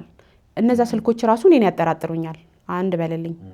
2 ዛሬ ዋና እኔ መናገር የምፈልጋቸው ብዙ ምክንያት መልእክቶቼም ያው ጉለቶቼና ጥፋቶቼ የኔ እንደሆኑ ስለማምን ነው። አሁን ይሄ ያልከው የኔ ስህተት ነው። ለምን ብትለኝ ያን ሰዓት ብጠይቅ ኖሮ ሌላ ብዙ ስህተቶች አይሰሩም ነበር። እሱን ለማለት ፈልጌ ነው። አዎ አይሰሩም ነበር። ግን አንዳንዴ ደግሞ ምን አለ መሰለ ያመንከው ሰው እንደጠረጠርከው ከምትነግረው ያለውን ሁኔታ ያሳለፈውን ሁኔታ እሱ ራሱ ቢነግረኝ ብዬ አምን ነበር በዛ ሰዓት ማለት ነው። ማለት በቃ ሄድ አይደለ ምንም ማለት አይደለም። አሁን እኔ የሆነ ወንድ ስልክ ደወለልኝ ፊት ለፊቱ አንስቼ አወራለሁ ምንም ስለሌለኝ ማለት ነው። ተደወለለት አይደለ ስልክ ይዞ ወጥቶ ካወራ የኔ ልቡስ ሌላ ነገር ነው የሚቀረው። ማታ ሲተኛ ስልክ ሳይለንት አድርግቶ ከተኛ የኔ ልቡስ ሌላ ነገር ነው የሚቀረው። ገባ? የባሌን ስልክ እኔ ሄሎ ብዬ መልእክት ካልተቀበልኩኝ የኔን ስልክ እሱ ሄሎ ብሎ መልእክት ካልተቀበለ አብሮ መኖሩ ትርጉሙ ምንድነው? ዛሬ ላይ ትልቅ መልእክት ማስተላለፍ የምፈልገው ብዙ ሴቶች የምንጎዳው በእንደዚህ አይነት ምክንያት ነው። ገባ? እኔ ያን ነገር አለፍኩት። ከዛ በኋላ ብዙ ቴክስት ያለው ግን አንዳንዴ ራሴን እንዳራዳ ስቆጥር ማለት ነው ስልክ ደበቀ ልበለ አንስቼ ቴክስቱን አንብቤ ስልኩን ፊት ለፊት አስቀምጧለሁ። ያ ማለት ያንን ስልክ እኔ እንዳየሁት እንዲያቅ ነው። ገባ? ይሁን አይምሮ እንካሰበ እንደዛ እንዲያስብ ነው። ከጥፋቱ በዛ ምክንያት አይ በቃ ይሄ ነገር ተባኖብኛል ብሎ እንዲመለስ እፈልጋለሁ። ይሄም አንድ መንገድ ነው። የማይረዳ ደግሞ ብዙ ግትር ሰው አለ። እንዳወቅሽ ማሳወቅ በጣም አንድ ነገር ነው። ደግሞ በግልጽ መናገር ደግሞ ሌላው የተሻለው ነገር ነው። እንግዲህ ባለሙያዎችም ይሄን ሲያነሱ እንሰማለን ብዙ ጊዜ። ምክንያቱም የሚፈጠሩ እያንዳንዳቸውን ለትዳሩን አደጋ ላይ ሊጥሉ የሚችሉ ነገሮች ትዳር ላይ እስከተከሰቱ ድረስ ቁጭ ብሎ እንደ ትልቅ ሰው መነጋገርና መወያየት፣ ይሄ ጥፋትሽ ነው፣ ይሄኔ ለምን አደረግሽ፣ ጥፋት ነው አይደለም ውስጥ መግባት አይጠበቅም። ይሄ ነገር ለምን ሆነ፣ እኔን ይሄ ነገር ይጎዳኛል እኮ፣ እኔን ይሄ ነገር ይረብሸኛል እኮ፣ እኔን ይሄ ነገር እኮ ያስከፋኛል ብሎ መናገር በጣም ጥሩ ነገር ነው። ግን እንደው ላንቺ ማንሳት የምፈልገው ያ ሁሉ ነገር አለፈ እንግዲህ ሽምግልናው ምኑም ዋቴቨር፣ ከዛ ጸነሽ፣ ከዛ ባላሰብሽው ነገር መቼ መሀል ላይ ይውጣም ብሎሽ ከዛ ደግሞ አይ ተብሎ ደግሞ ቀጠለ። ከዛ መጨረሻው ደግሞ ያው እግዚአብሔር የፈቀደው ነው ሁሌም የሚሆነው። ያ ከባድ ነገር ተከሰተ። አንቺ አራስ ቤት ተኝተሽ ስልክ አየሽ፣ ደግሞ በስልክሽ ደግሞ ይሄ ነገር ተከሰተ። ሌላ ከባድ ነገር ማለት ነው። ይሄ ሁሉ ነገር እያለ አሚን እንዴት ነው እስቲ ንገሪ። እሺ እሱን ልንገርህ። ከዛ በኋላ ቤት ገባሁ አልኩ። ቤት የገባሁኝ ቀን የሴትዮዋን ይሄንን ነገር ሰማውና የዛኔም ቤት ውስጥ ልብሶቼ አሉ። ያው ባለትዳር ስትሆን ልብስ ይኖራል። የቤት ዕቃ ይሄን ያህልም የሚባል አልነበረንም። የዛኔ እንዲሁም አልጋ ነበረን። አልጋ ገዝቶ ነበረ። ስገባ ቤት ውስጥ የኔ ልብስ ምንም አላየውም። ከዛ ልብሶቼ ወዴት ሄዱ? ለካች ሴት ስትመጣ የኔ ልብስ አውጥቶ ጓደኛው ቤት አስቀምጦታል። የኔ ልብስ እንዳይታይ ማለት ነው። እንዴ ምን ያህል ቀን ነው እንዴ አንቺ እናትሽ ጋር የቆየሽው? አንድ ወር። አዎ የኔ ልብስ የለም። ሲጀመር ብዙን ጊዜ በድንገት ነው የሄድሽው ቤት? እየነገርኩ ሆስፒታል ከቤት ወጣን። ወደ ሆስፒታል ሄድኩኝ። ወደ ሆስፒታል ሄድን እኮ አልኩ። ወደ ሆስፒታል ለቼክአፕ ብዬ ሄድኩኝ። በዛው አልጋ ያስተባለ አልጋ ያስኩኝ፣ ሆስፒታል ወለድኩኝ። ከዛ ወደ ቤት ሄድኩኝ። ወደ እናቴ ቤት አልመጣሁም። ወደ እኔ ቤት አልመጣሁም። ወደዚህ ወደ ቤትሽ አልመጣሁም። ወደ ቤቴማ ከወር በኋላ መጣሁ እኮ። ከወር በኋላ ስቴጂ የኔ ጥያቄ እኮ ነው። ከወር በኋላ ስቴጂ ድንገት ነው ወይ ሄድሽው? አይደለም ድንገት ሳይሆን እንደሚሄድ ያውቃል፣ ግን በዛን ቀን እንደሚሄድ አያውቅም። እሱ ነው የጠየኩሽ። በዛን ቀን እንደሚሄድ አያውቅም፣ ግን እንደሚሄድ ያውቃል ይመስለኛል። ለዛ ይመስለኛል አስተካክሎ ያልጠበቀ እንጂ ይመልሰው ነበር ወደ ቦታው። ከዛ ልብስ የት ሄደ? ከዛ ጓደኛው ነበረ እንደዚህ አልኩት ማለት ነው። ከዛ አረን እንጃ አሳጥባለሁ እያለኝ ነበረ ምናምን አለኝ። ሲሸፍን ነው ልጁ እንደነገርኩ፣ ሲዋሽ በደንብ ነው የሚያስታውቅበት ጓደኛው ማለት ነው። ነው እሺ፣ አይ ማማም እኮ እንዲህ አሉ። ኧረ እባክህ ዝም ብለው ሲቀባጥሩ ነው ምናምን አለኝ። ነው እሺ። ከዛን ሳስተካክል ያው ቤቴ ከወር ምናምን በኋላ ነው የተመለስኩት። እንደዚህ ፍራሽ ስር ፎቶ አየሁ። ኤክሴንደር ላይ ያየሁትን ፎቶ በታጠበ በፎቶ አየሁት። ከዛ ይሄ ትክክለኛ ምስክር ነው አልኩኝ። ቁጭ አረኩኝ። እንዳየሁት እንዲያውቀው ፊት ለፊት አውጥቼ አስቀመጥኩት ያንን ፎቶ። በነገርህ ላይ ማለት ነው ከንግግሬ በላይ ዝምታዬ በጣም መልስ ነው ለሚገባው ሰው ማለት ነው። ግን እሱ ምንም ነገር ነው ዝምታዬ የማይገባውና በጣም ተሰምቶኛል። ከዛ ፎቶ በላይ ተሰማኝ። ምንድን ነው ተሰማሽም ብዬ እኮ የምጠይቀው ለዛ ነው፣ ሰውም ስሜቱ እንዲረዳውም ስለምፈልግ ነው። ከዛ ፎቶ ምን አይነት በላይ ፎቶ ነው? ፎቶ ተቃቅፈው ምናምን ያለ ፎቶ ነው። ከዛ ፎቶ በላይ እኔ የጎዳይ ምንድነው አንድ የልጄ ማጣት አለ። በዛ ሰዓት እኔ የሚገባኝ መጽናናት፣ ምክንያቱም ጉዳት አለው። ከልጅ ማጣት በላይ የነበሩትን የሆስፒታሎቹን አካሄዶች እያየ ነበረ። ገባ? አንተ የሚስት ጉዳት ያንተ ጉዳት ነው። እነዛን መስመሮች ያለፍኩባቸውን መስመሮች በማየት ሊያጽናናኝ እንጂ እንዴት እንዲህ አይነት ነገር ይሰራል ብዬ በጣም ተናድጃለሁ። ግን ብናደድም እንደነገርኩ ዋጥ ነው ማረገው። በቃ ከቻልኩ ያየሁትን ነገር እንዳየው እንዲያውቅ ነው ማረገው እንጂ አልናገረውም። ምክንያቱም የሆነ ነገር ተጣልተን እሄዳለሁ ካልኩኝ ደስ እንዳለሽ ነው የሚለኝ። ደስ እንዳለሽ ብሎኝ አለመሄዴ የኔ ጥፋት እንጂ እሱ አይደለም። 2 ቀን ሲሄድ እቤት ይመጣል። 3ኛው ቀን ላይ ምንም እንዳልተፈጠረ ተጣልተን ምናምን ተለያይተን እንዳልተፈጠረ ቤት ሲመጣ ለቤተሰቦቼ መጣላታችንን አልናገርም። በ3ኛው ቀን ሲመጣ ልክ በሰላም እሱ ሌላ ቦታ ስራ ሄዶ እንደተመለሰ ቢጤ በፒስ እቀበለዋለሁ። ተቃቅፈን ወደ ቤት እንሄዳለን። የሱ ክፍተት አይደለም፣ የሱ ጉድለት አይደለም፣ የራሴ ጥፋት ነው። ያንን ነገር እያወቅኩኝ ያንን ህይወት ማቆም እችል ነበር። እዛ ጋም ማለት ነው ብዙ ማቆመባቸው ቦታዎች ነበሩ። ያንን እንትን አልኩኝ። ከዛ በስንተኛው ቀን በጣም በቃ ያዩዋቸውን ነገሮች እያሳየሁት ስመጣ ጭንቅላቱ ረፍት አጣ መሰለኝ። የሆነ ቀን በጣም ሰክሮ መጣና ተንበርክኮ አልቅሶ ይቅር በይኝ አለኝ። ምን አርግተህ አልኩት። እንደዚህ አድርጌያለሁ።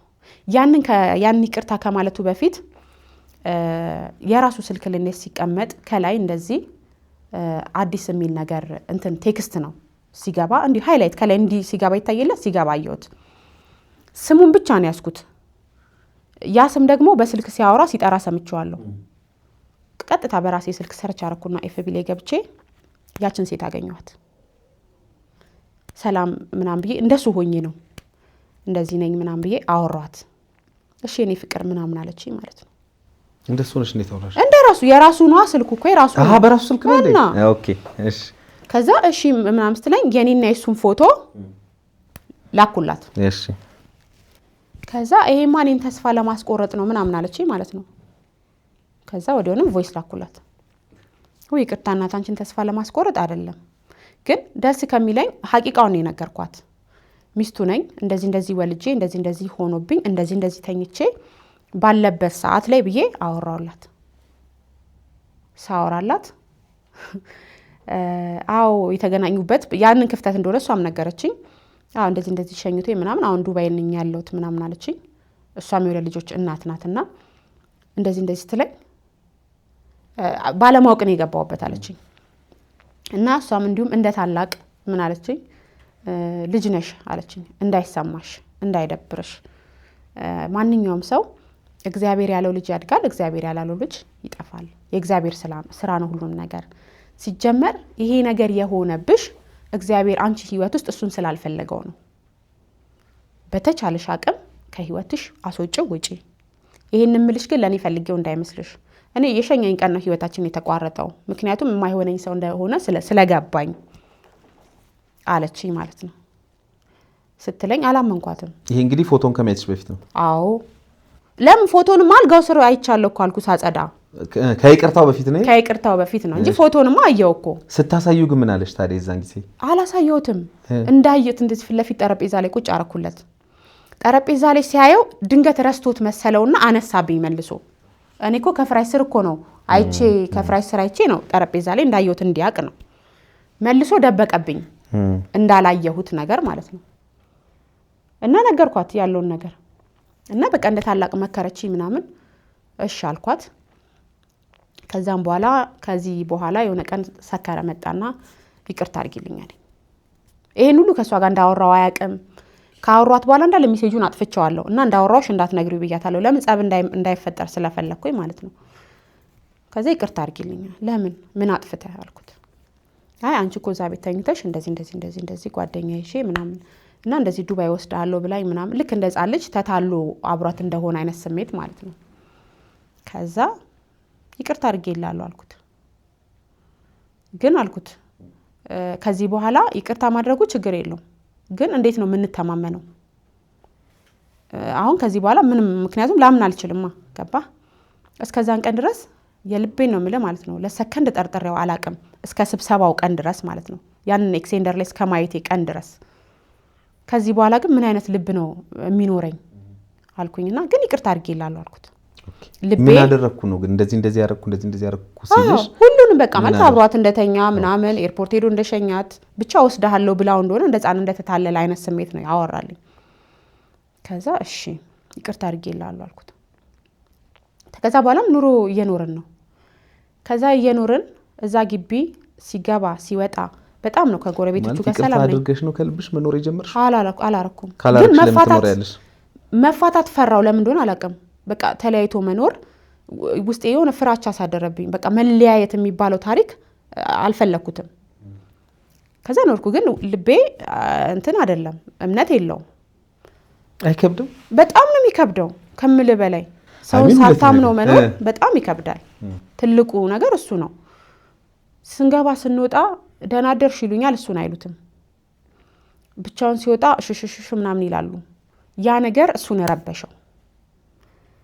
ለኔም ሞራል እኮ ነው። መንገድ ላይ ሲያዩኝ የከሌ ሚስት መባል አይቀርም። ከዛ ለምን ቤት አንቀይርም አለኝ። በቃ አንቀይር ምን ችግር አለው አልኩት።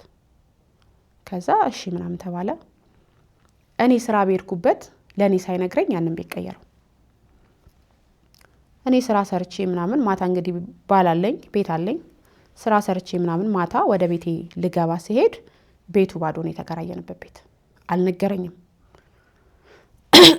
ስልክ ብደውል ስልኩ ጥሪ አይቀበልም ቀጥታ ወደ እናቴ ቤት ሄድኩኝ 3 ቀን ነው ምናምን አልመጣም እንግዲህ የሚያስጠላ እኔ በዚህ አጋጣሚ ልነግራቸው የምፈልገው ለእህቶቼ ሰው ባል ሚስት ሲባል ስትጣላ ሽማግሌ የሚዳኘው በመጀመሪያ ሽምግልና የሚገባ ሰው ያለበት እንጂ እኔ ባሌን አግብቻው ስልኩን አጥፍቶ ከጠፋ ማላገኘው ከሆነ ባል አይደለም ይሄ የሚዝበት ቦታ የሌለኝ ባል ከሆነ ምን ያደርጋል የዛኔ ስልኩ ካልሰራ የትም ላገኘው አልችልም ቤተሰብ ምንም ስለማታቂ በቃ ሲፈልገኝ እሱ ይመጣል እኔ ግን ፈልጌ የትም ነው ማላገኘው ማለት ነው በሱ ነገር ራሱ በጣም ከራሴ ጋር ጣላለሁ አረ ንቂ ይላለው ግን አልነቃም ምን እንደሚዘኝ አላቀም በቃ ጨክኖ ያንን ቤት ለመበተን ማለት ነው ከዛ ቀየረ በ3ኛው ቀን ነው ምናምን በ4ኛው ቀን ስራ ቦታ ይመጣ ከዛ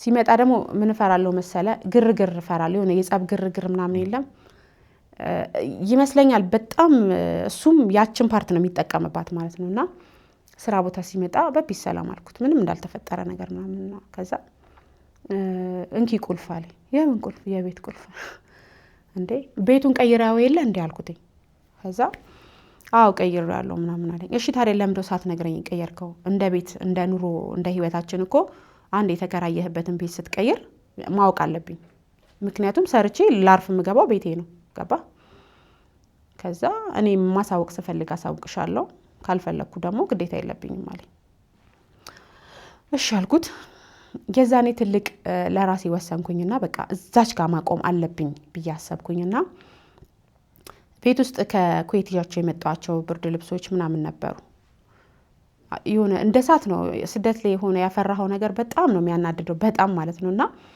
በምን አይነት ሲስተም ያችን ብርድ ልብስ ከዛ ቤት ላውጣት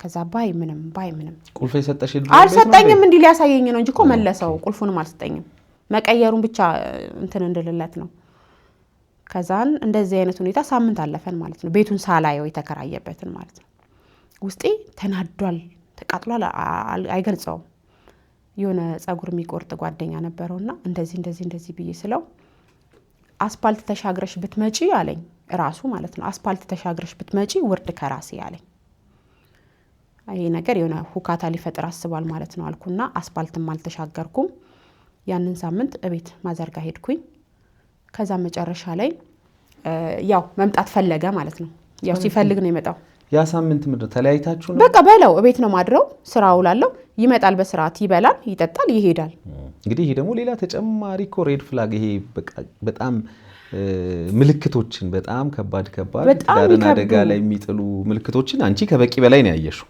አዎ ከበቂ በላይ በቃን የሚል ነገር እኮ አፉን አውጥቶ በቃን አላለኝም እንጂ በቃን የሚሉ ብዙ ፓርቶች ነበሩ ከዛ መጣ ዛሬ ላሳይሻለሁ ቢያኝ ውስጤ ተሰምቶኛል ግን ኬርለስ ሆንኩበት ማለት የሜድ ፍላጎት እንዳለኝም አላስመሰልኩም እሱ እንደለምነው ምናምን ፈልጎ ነበር ውስጤ ተቃጥሏል እኮ ግን ከላይ ምንም ሲመጣም እንደማንኛውም ሰው ኃይሉ አለው አቀርብለታለሁ ምናምን ሲያይ በቃ አይች ልጅ ቆርጣለች መሰለኝ ብሎ ነው መሰለኝ የመጨረሻው ፓርት ቤት ይዞኝ ሊሄድ መጣ ውስጤ እየተቃጠለ ሄድን ቤት በነገው ለታ ብርድ ልብሴን ይዤ ወደ እናቴ ቤት ሄድኩኝ ከዛ በኋላ አልተመለስንም ያንን ብርድ ልብስ ይዤ ሄድኩኝ ወደ ቤት ቀረው